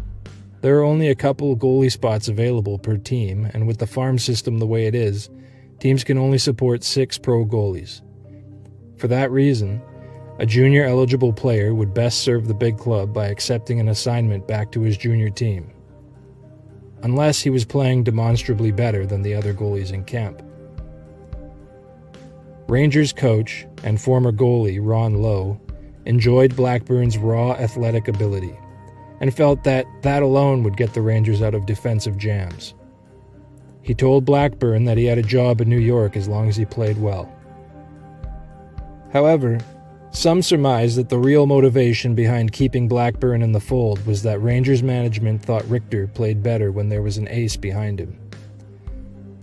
Another thing to keep in mind is, this was Manhattan in September 2001. The World Trade Center attack had only happened days earlier. With the wreckage still smoldering, the city needed hope. The Rangers found their symbol in Blackburn. The on-ice results, however, were nerve-wracking. For his first game, this less than a month after the 9/11 attacks, Lowe decided to start Blackburn against Jaromir Jagr and the Washington Capitals. At the time, Jagr was the 4-time reigning Art Ross Trophy winner. Blackburn was 18 years and 143 days old. making him the fourth youngest goalie to get a start in NHL history to that point. Jágr left the game in the first period after posting 2 assists and wouldn't return, but Blackburn ended up facing 42 shots in the contest and allowed 5 to get by him, including 4 on the power play. It wouldn't be the last time he faced a barrage that season. In his first 12 starts, he faced fewer than 25 shots only twice, and was peppered by more than 35 on 5 separate occasions, including one back-to-back stretch where the Rangers allowed 97 shots to get through to him. By New Year's, Blackburn sported a reasonable 6-6 record with a very respectable .914 save percentage amidst the onslaught. The Rangers' defense was ranked among the worst in the league at that time, but the raw athleticism his coaches had raved about showed through, and kept him on the Rangers roster. As the season entered its second half, the Rangers found themselves in the throes of a playoff race. Blackburn got less and less crease time and was eventually assigned to Hartford in the AHL. As a junior-eligible player, he wasn't able to stay in Hartford for more than 2 weeks, but in that time he made 4 starts. It was the most action he'd seen since he'd been the workhorse in Kootenay. In late March, Richter suffered a concussion, a fractured temporal bone, and a lacerated ear when a shot from in tight by Chris Tamer of the Atlanta Thrashers struck his head. Initially, the team wasn't sure of the extent of the damage to Richter, and Blackburn was leaned on heavily. They needed the teenager to hold the fort, which he struggled to do. He lost each of the next 3 games to bring his personal losing streak to 5. With the Rangers still pushing for a playoff spot, the pressure began to mount. But once it was discovered that Richter would miss the remainder of the season, Blackburn settled in and won his next 5 starts. Ultimately, the Rangers failed in their playoff bid, but Blackburn had proven that he belonged. In 31 games that season, he won 12 and made the NHL's all-rookie team, though his underlying numbers had fallen since he had no longer been getting the benefit of sheltered starts. His save percentage fell to .898, and his goals against average had bloated to .332, an astronomical number in the dead puck era.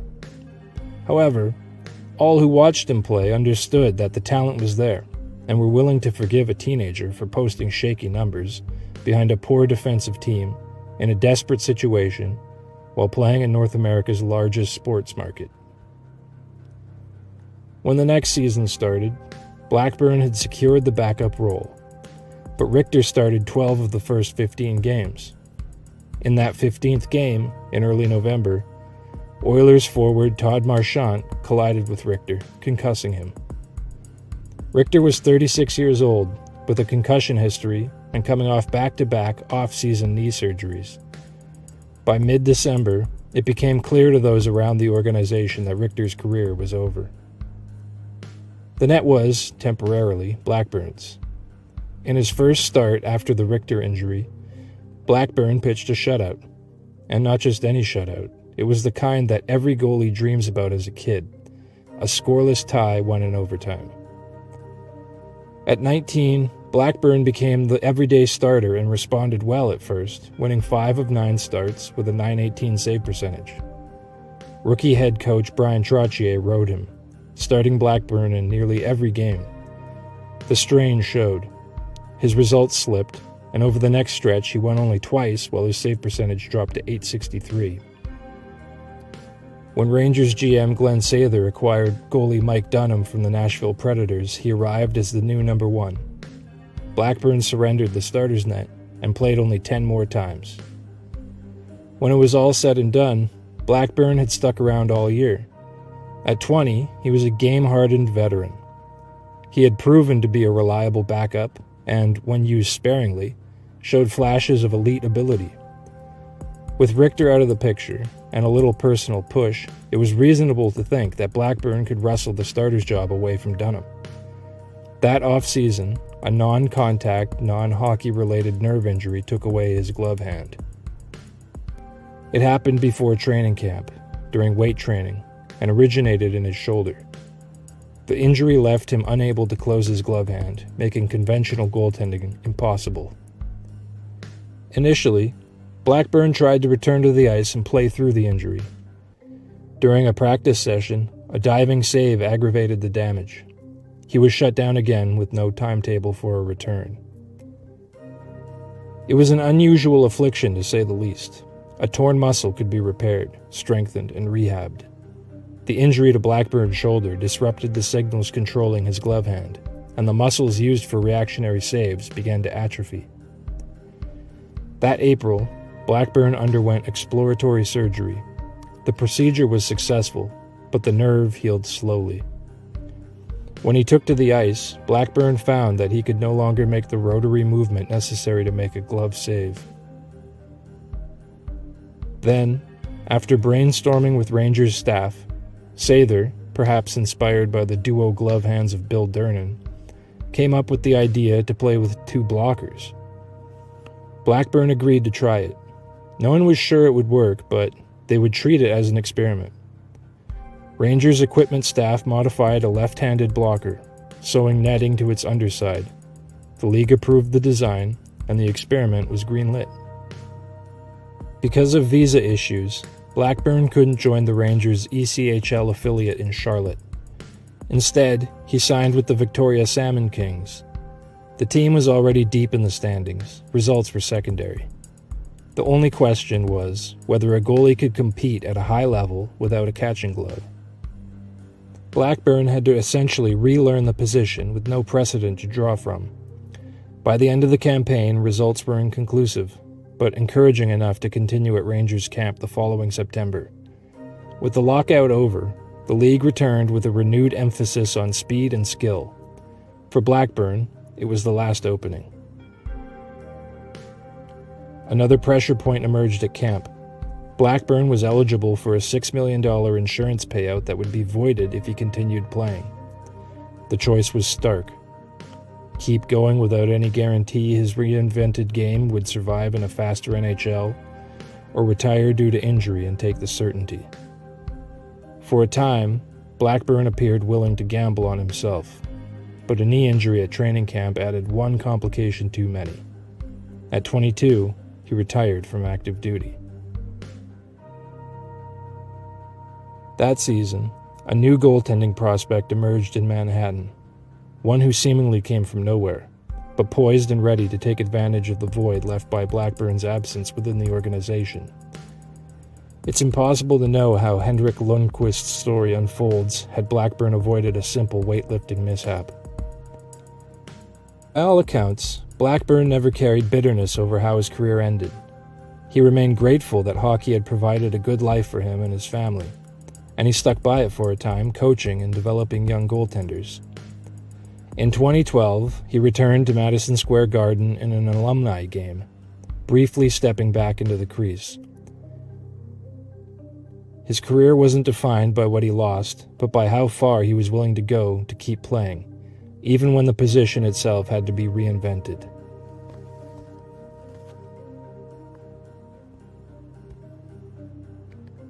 Thanks to the 3-goal situation in Montreal, Steve Penney and head coach Jean Perreault couldn't even look at each other without fighting. From Penney's perspective, Perreault was a hypocrite. He would say one thing and do another. On either side of him were 31-year-old veteran Doug Soutard and 20-year-old rookie Patrick Waugh. At the end of the season, the team would win the Stanley Cup, but one goalie's name was left off the engraving, and he would demand a trade out of town. Penney had established himself as the number one the season before.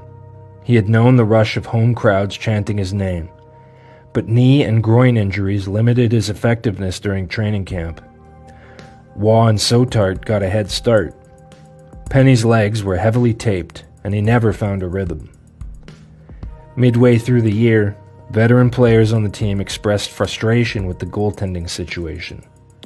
The Canadiens played a smothering defensive system that Perreault had inherited from outgoing coach Jacques Lemaire, under whom Perreault had served as an assistant. The system kept Montreal in the conversation among good teams, but it lacked a key ingredient needed to become a true contender: steady goaltending. The trio struggled to deliver consistency, but Penney struggled most of all. He played 18 games that season, winning 6, but allowed 3 or more goals in all but one of his starts. As the year progressed, he slipped further and further from favor. The Canadiens had legitimate Stanley Cup aspirations, and Perreault was willing to go with Penney in the postseason because of his experience. But a ligament injury ended that possibility. By the time Penney returned, the team was deep into a run, and his presence would have disrupted the chemistry. He did not dress for any of the Stanley Cup final games that year, and was therefore not eligible to have his name engraved on the cup. The Canadiens did give him a championship ring, though. For a goaltender whose game was powered by confidence, the three-goalie setup was a nightmare. Trying to win steady crease time while recovering from injury only compounded the problem. After Waugh cemented his position with the Stanley Cup and Conn Smythe Trophy, Penney asked for a trade. On August 19, 1986, Penney was traded with the rights to unsigned European prospect Jan Ingman to the Winnipeg Jets for Brian Hayward. The Jets had suffered from uneven goaltending throughout their brief existence to that point. Hayward had lost the confidence of his teammates, while Penney was struggling to maintain confidence in himself. As a side note, one of Winnipeg's steadiest netminders up to that point had been Doug Soetart. Penney was not brought in as a solution. He was brought in as part of an open competition that included 9 other goaltenders.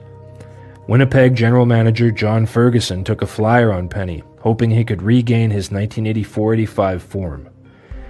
Jets coach Dan Maloney entered the season without a designated starter, but with a philosophy: the hot hand would play. During training camp, Penney became a father. He missed time to be present for the birth of his first child and to help his wife during the immediate postpartum period. The missed time affected his evaluation. It wasn't on Penney, and it wasn't on the Jets coaching staff, but by the time he returned, he was unable to catch up to 2 hot rookies, Pokey Reddick and Daniel Barchome. He appeared in only 1 preseason game and was, once again, a step behind his teammates. By late October, he was shelved with a strained and bruised right knee, the same knee that had previously required surgery. He returned to game action nearly 2 months after coming out of the lineup. His first start was against the top 5 offense, the Philadelphia Flyers. They overwhelmed him. Penney had little chance on 2 of the goals, which resulted from 2-on-1s. But when Tim Kerr scored his second of the night from in tight, Maloney had seen enough. Penney had allowed 3 goals on 4 shots.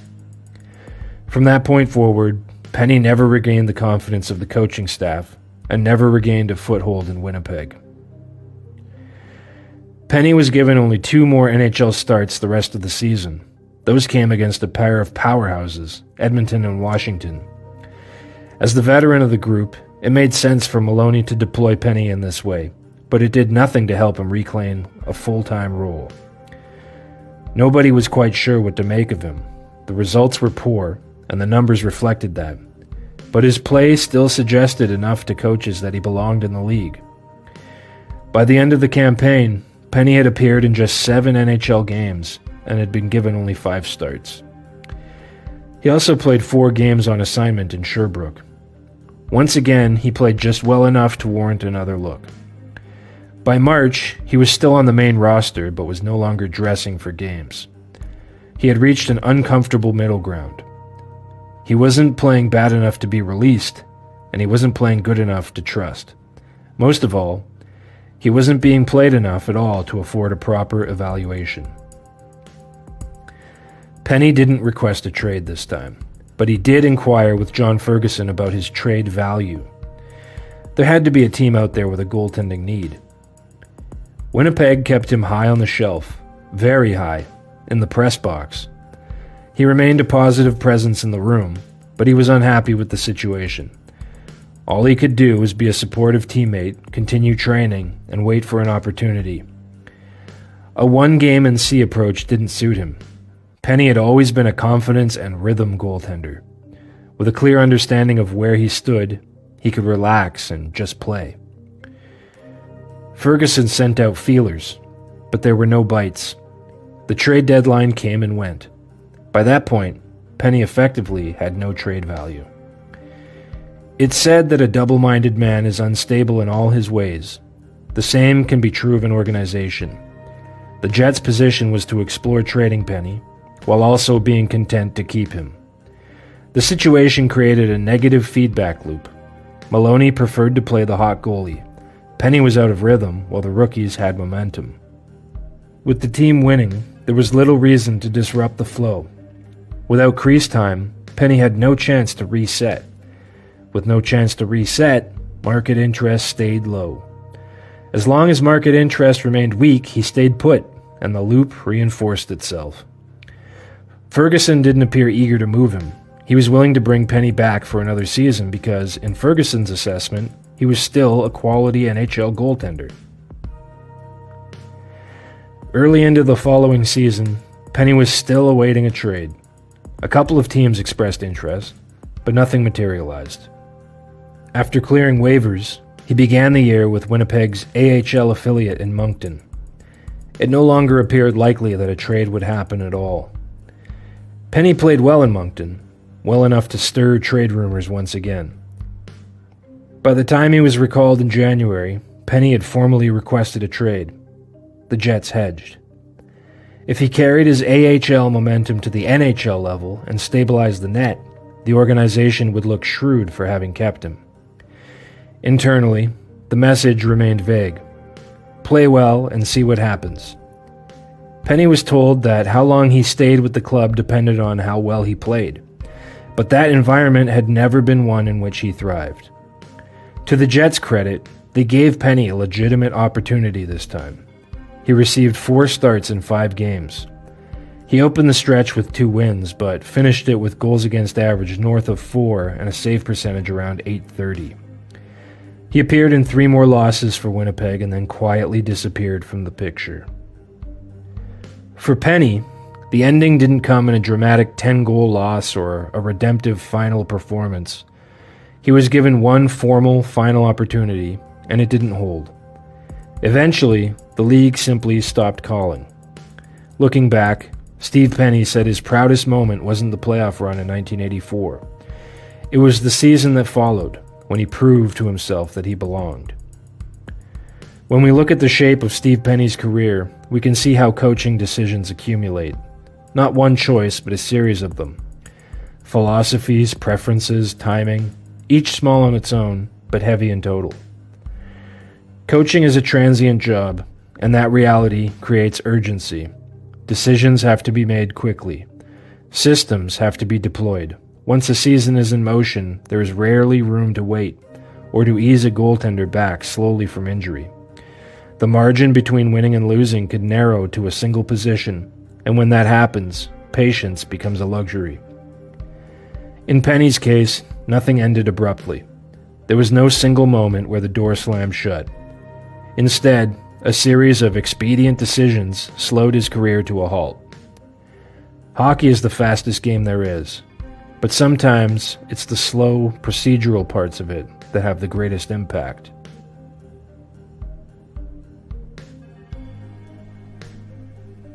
Michel Plasse was always falling down. During one game, head coach Maurice Filion waved Plasse over to the bench. Filion warned him that if he fell down again, he was taking him out of the game. Plasse fell again, and Filion pulled him. Plasse stopped falling after that. At that time, Plasse was a good, average player, but he had been invited to a tryout with Filion and the Drummondville Rangers. He made the team and had a good year in net. He had a good enough year that the Montreal Canadiens drafted him first overall in the 1968 amateur draft. At training camp, Plasse found himself on the bottom of a dog pile. There were 14 goalies at camp. Many of them had all-star potential. Some of them were Hall of Famers. When the season started, he found himself buried behind Ernie Wakely in the AHL, getting into just 7 games all year. He stuck close to fellow francophones Ray Comeau and Pierre Bouchard, spending the year learning English, how to order coffee on the road. In the 7 games he got into, he allowed more than 5 a game on average. He was caught in a vicious cycle of underuse and mistrust. His English, however, improved. The next year, the Canadians sent him further down the development pipeline, to the Jacksonville Rockets of the third-tier EHL. There, he was the unquestioned starter, appearing in almost every game. The Rockets finished the year having allowed the third most goals in the league. The workload didn't suit him. Before the following season, Plasse was loaned to the St. Louis Blues to serve as backup goalie for their farm team in Kansas City. With limited starts and clear expectations, his game settled. While he only played 16 games in Kansas City, it would be remembered for one night in February. The team played at the American Royal Building, a small venue intended for horse shows and barbecues. Even on game days, the place still smelled of hay and horse manure. One game in that building will always be remembered. Kansas City led Oklahoma City 2-1 late in the third period.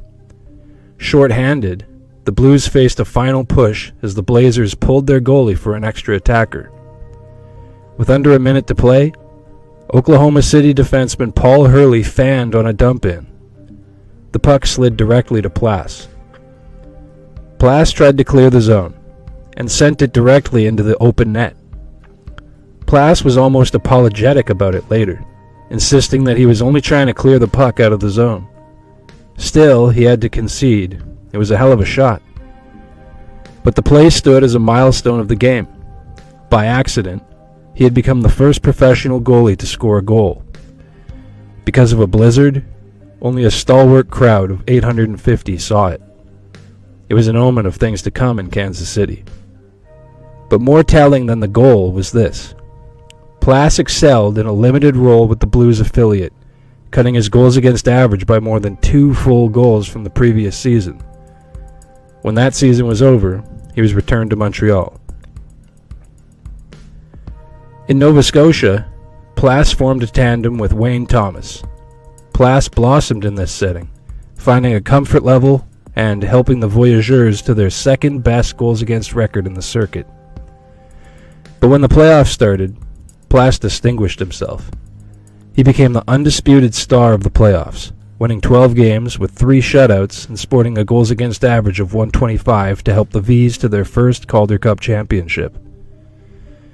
The following season, he was rewarded with his first extended look at the NHL level. As the backup to Ken Dryden, he came into his own. He was still a raw talent. He didn't fall down anymore, but he was weak on long shots and kicked out huge rebounds. He worked to control them, to keep pucks out of the slot. Some thought he was cocky. Others saw a survivor. The Habs won that year. Plasse's name is written on the Stanley Cup. It was his best year as a pro. .912 save percentage, .258 goals against average, .781 winning percentage. And he did it in 17 games. The following year, Dryden took off, escaping out of the goal crease and behind the lawyer's desk. A door of opportunity had creaked open for Plasse. He let it shut in front of him. With Dryden out of the picture, there was no one to recede behind. The tandem he had formed with Thomas that had worked so well in Halifax stopped working at the big time.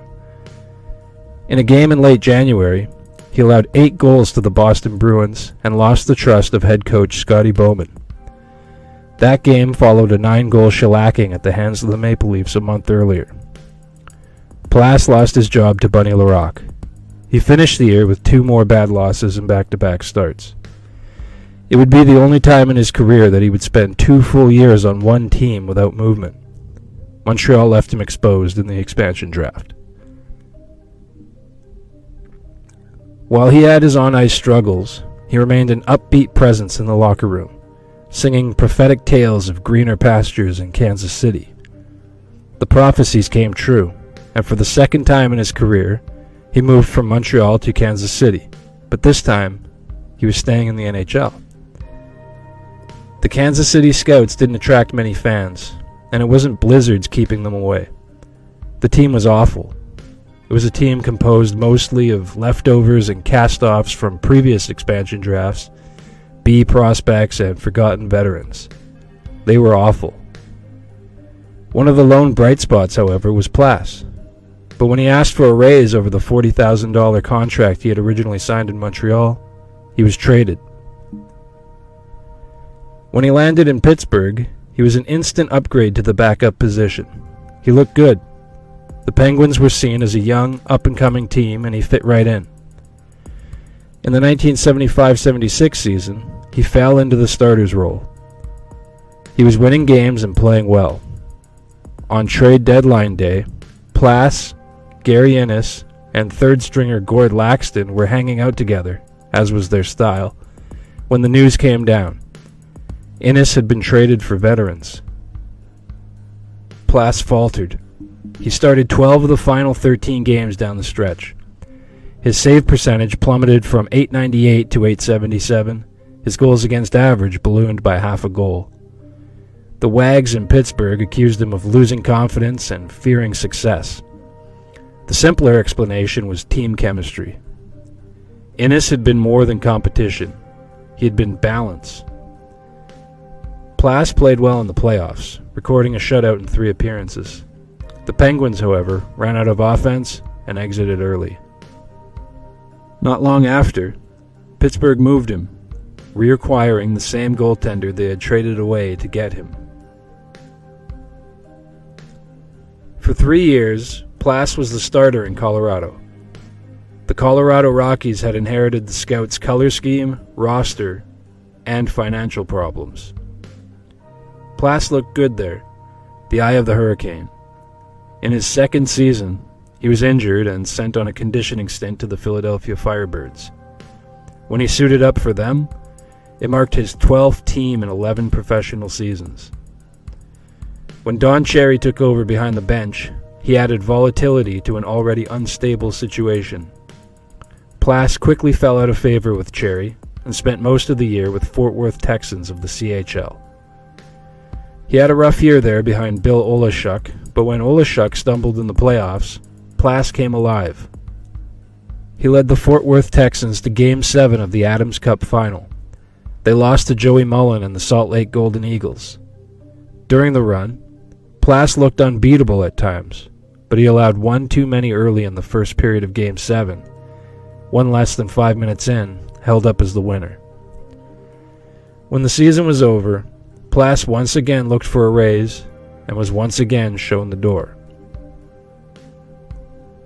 Now a free agent, Plasse was free to pursue a contract anywhere he wanted. However, at 32 years of age, his options were limited. There was one GM who came calling. After a successful junior coaching career, Maurice Filion was now GM of the Quebec Nordiques. He took a chance on Plasse when no one else would. Plasse responded on the ice.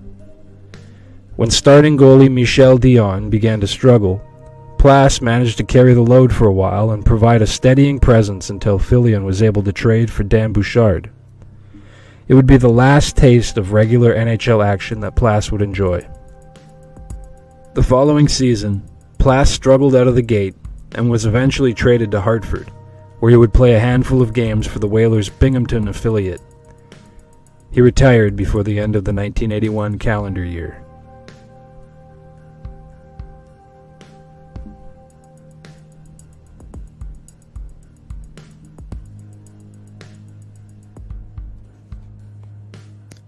Picture this. You're the most popular hockey player on the most popular hockey team in the world.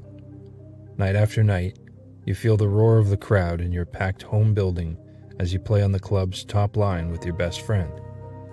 Your wife is home, 7 months pregnant. You feel safe, secure, optimistic.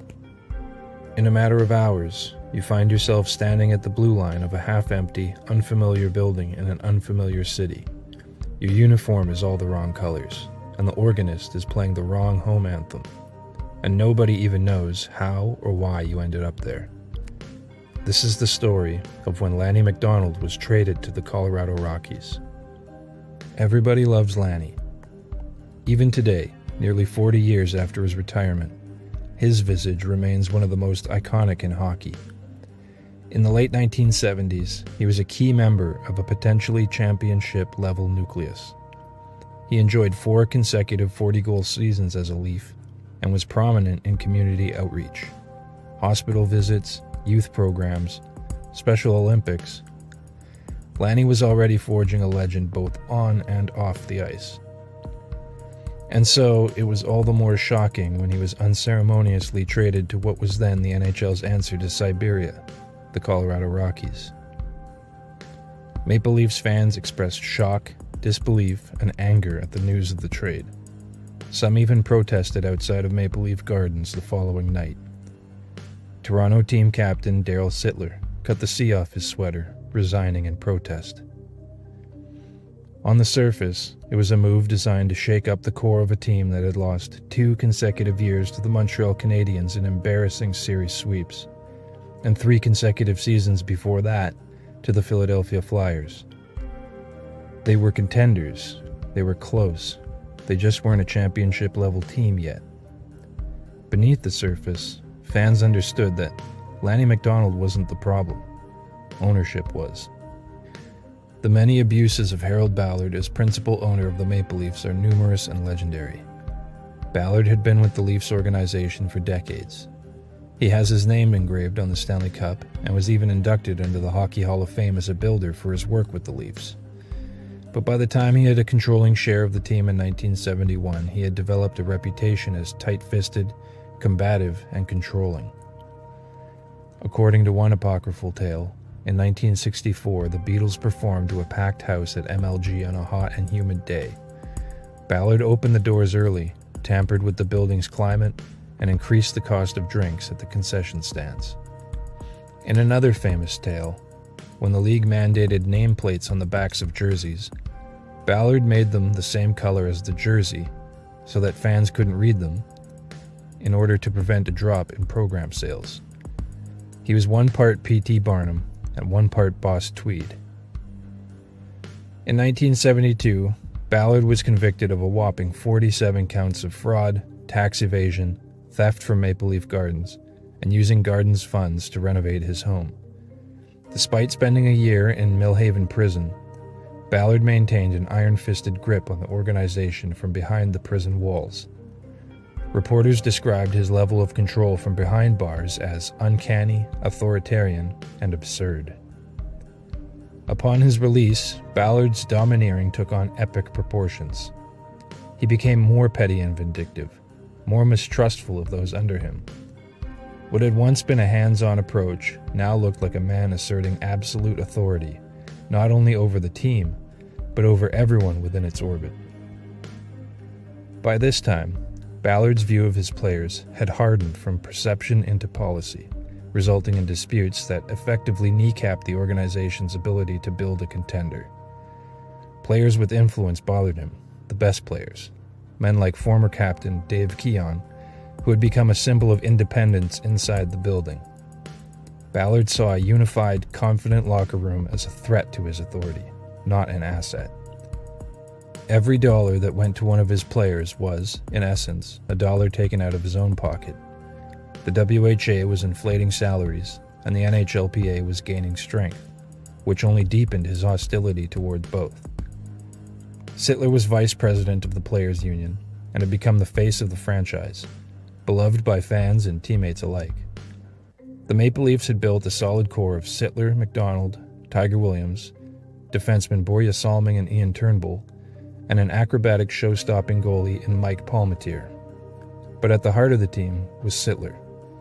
His growing influence in the building and the greater community at large threatened Ballard. So after 5 straight playoff disappointments and escalating tensions within the building, Ballard sought to tighten the reins.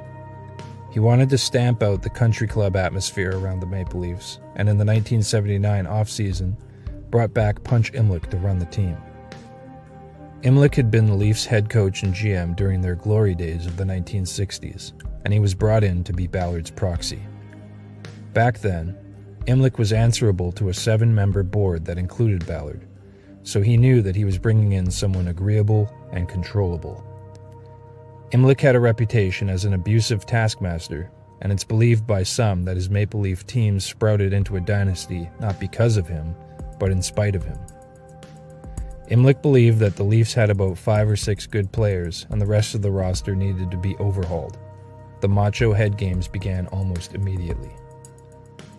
If the hiring of Imlich was the opening salvo in a war between players and management, then the warning shot came when outgoing GM Jim Gregory dealt popular and acrobatic goaltender Mike Palmateer to the Washington Capitals, arguably the worst team in the league, for draft picks. The trade signaled to players and fans alike that the organization was no longer interested in building a contender. It also made plain that management now functioned as the enforcement arm of ownership. As the season began, Imlich imposed a dress code.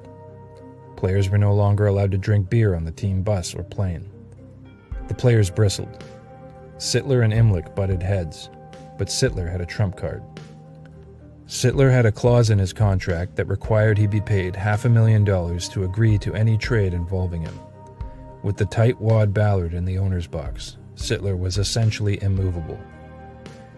It didn't stop Imlich from trying. He offered Sittler to Buffalo for Gilbert Perreault. The Sabres rejected the offer.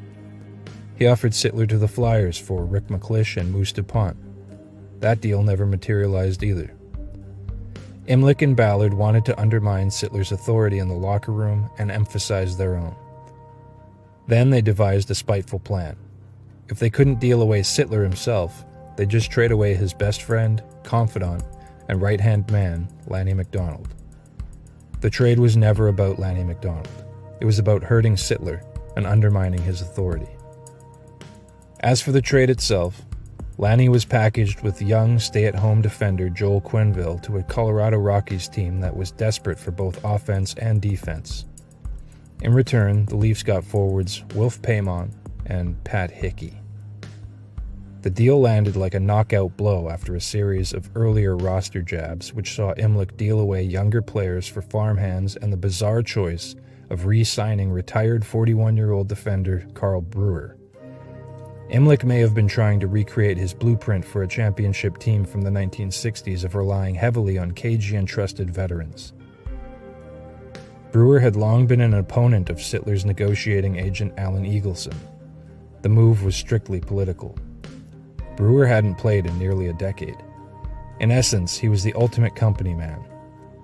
It's a telling detail that Imlich had to look that far back to find a player who was more willing to side with management than his fellow players. Lanny was devastated. His family had settled in Toronto. They had just bought a new house, and he had no reason to believe he would be moved. No one did. Even Floyd Smith, the Leafs head coach, was caught off guard. The shock spread through the room and into the stands. Fans protested outside Maple Leaf Gardens the next night. Inside the organization, the meaning was clearer. This wasn't a hockey trade. It was part of a campaign to isolate Sittler by removing the players closest to him. Before the next game, Sittler quietly cut the captain's C off his jersey. He didn't grandstand, he didn't call a press conference. He just did what he thought was right. When management learned what he had done, they tried to hand the letter to Tiger Williams, a player Ballard adored. Tiger had even given Ballard a bearskin rug from a hunting trip, which Ballard kept beneath his desk. But Tiger was no company man. Out of respect for Sittler, he refused. The Maple Leafs played the rest of the season without a captain. The timeline suggests that it was another punitive move that sent Tiger to the Vancouver Canucks a month and a half later, another of the NHL's laughingstock franchises. He blossomed there, becoming that team's emotional leader and their goals leader the next season. Quenneville had been Salming's defense partner, and including him in the deal fit the pattern. Another piece of the core hurt, another working relationship broken. Camaraderie and chemistry evaporated. The roster subsequently stripped to the bolts. Between 1979 and 1983, the Leafs lost 12 consecutive playoff games. Paymon was a good player, a prototypical power forward, but when he arrived in Toronto, he entered a no-win situation. Early reports suggest the Leafs intended to flip him for more assets, and Mark Napier's name surfaced in speculation, but no deal materialized. Paymon was expected to report to the team that Saturday, but he refused. Not because he was unhappy with the trade or unwilling to play for the Leafs, but because his wife was giving birth to their child. When Imlich was informed of the situation, he was less than sympathetic, saying he traded for the player, not his wife. Eventually, Perreault reported and finished the year second in team scoring. Sittler responded on the ice. He'd been scoring at around a point per game pace before the trade, but exploded with 69 in the final 44 games, including 5 nights with 4 or more points. Perreault led the team in scoring the following year. Hickey lasted a season and a half and was eventually moved for a 5th-round pick.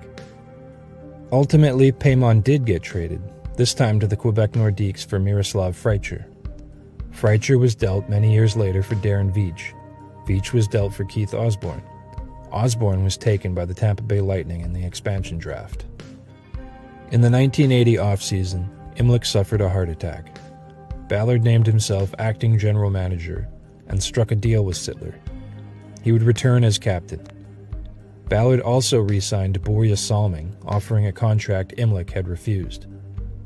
Imlich came back for training camp but suffered a second heart attack. Ballard told the media that Imlich was finished as general manager.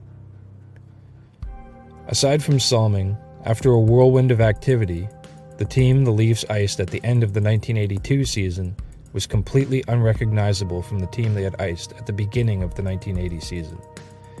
Toronto missed the playoffs that spring, losing 7-1 to Philadelphia in their final game. A Flyers team centered by Darryl Sittler. The teardown was complete. Things got so ugly on and off the ice that isolated groups of fans started showing up at MLG with brown paper bags over their heads. In an eerie coincidence, years earlier, Ballard once tried to force Leafs coach Roger Neilson to wear a brown paper bag over his head during a losing streak. Neilson refused. Eventually, Ballard died. His story came to a close, but the damage had been done. One of pro sports' most storied franchises had been run into the ground by years of driving away its stars, alienating its fans, and eroding its own identity. Lanny ended up going from one dysfunctional situation to another, but the difference between the two was jarring. From one moment to the next, he went from MLG, the center of the hockey universe, to half-empty McNichols Sports Arena. While the Maple Leafs had struggled to maintain a strong and proud identity, the Rockies didn't have one to begin with. They were a team with no roots and no stability. The Rockies won just 5 of Lanny's first 11 games with the club. He didn't pout, he didn't complain or withdraw, he just went out there and competed. By the end of the 1980 campaign, the Rockies had won 8 of the 46 games after his arrival. Don Cherry, the coach in Colorado, was one of hockey's biggest personalities. Loud, funny, and opinionated. He complained openly and often about some of his players, especially the goaltenders, but he had nothing but respect for Lanny, even calling him one of the finest men he ever coached. Lanny immediately became the heart and soul of the Rockies, their inspirational player and best forward. It became apparent that Toronto lost more than a consistent 40-goal scorer. They lost a culture carrier. McDonald stayed with the club for 2 years, leading them in scoring all the time, but seeing very little change in the way of results. Just before the Rockies shuttered operations and moved to New Jersey, they dealt McDonald, an Alberta native, to Calgary. After 2 years in hockey's wilderness, he was not only freed, he was going home. When he heard the news of the trade, Lanny wept. There, Lanny found a team on the rise. Hungry, hardworking, blue-collar, Western. Lanny fit the mold to a T. The fans embraced him as a returning native son, and Lanny responded with a career year, scoring 66 goals, still a club record. His scoring touch faded with age, as it does, but not his presence. When he settled into a bottom 6 leadership role, it fit him like a glove. He was co-captain of the team and an important presence in a room full of star talents.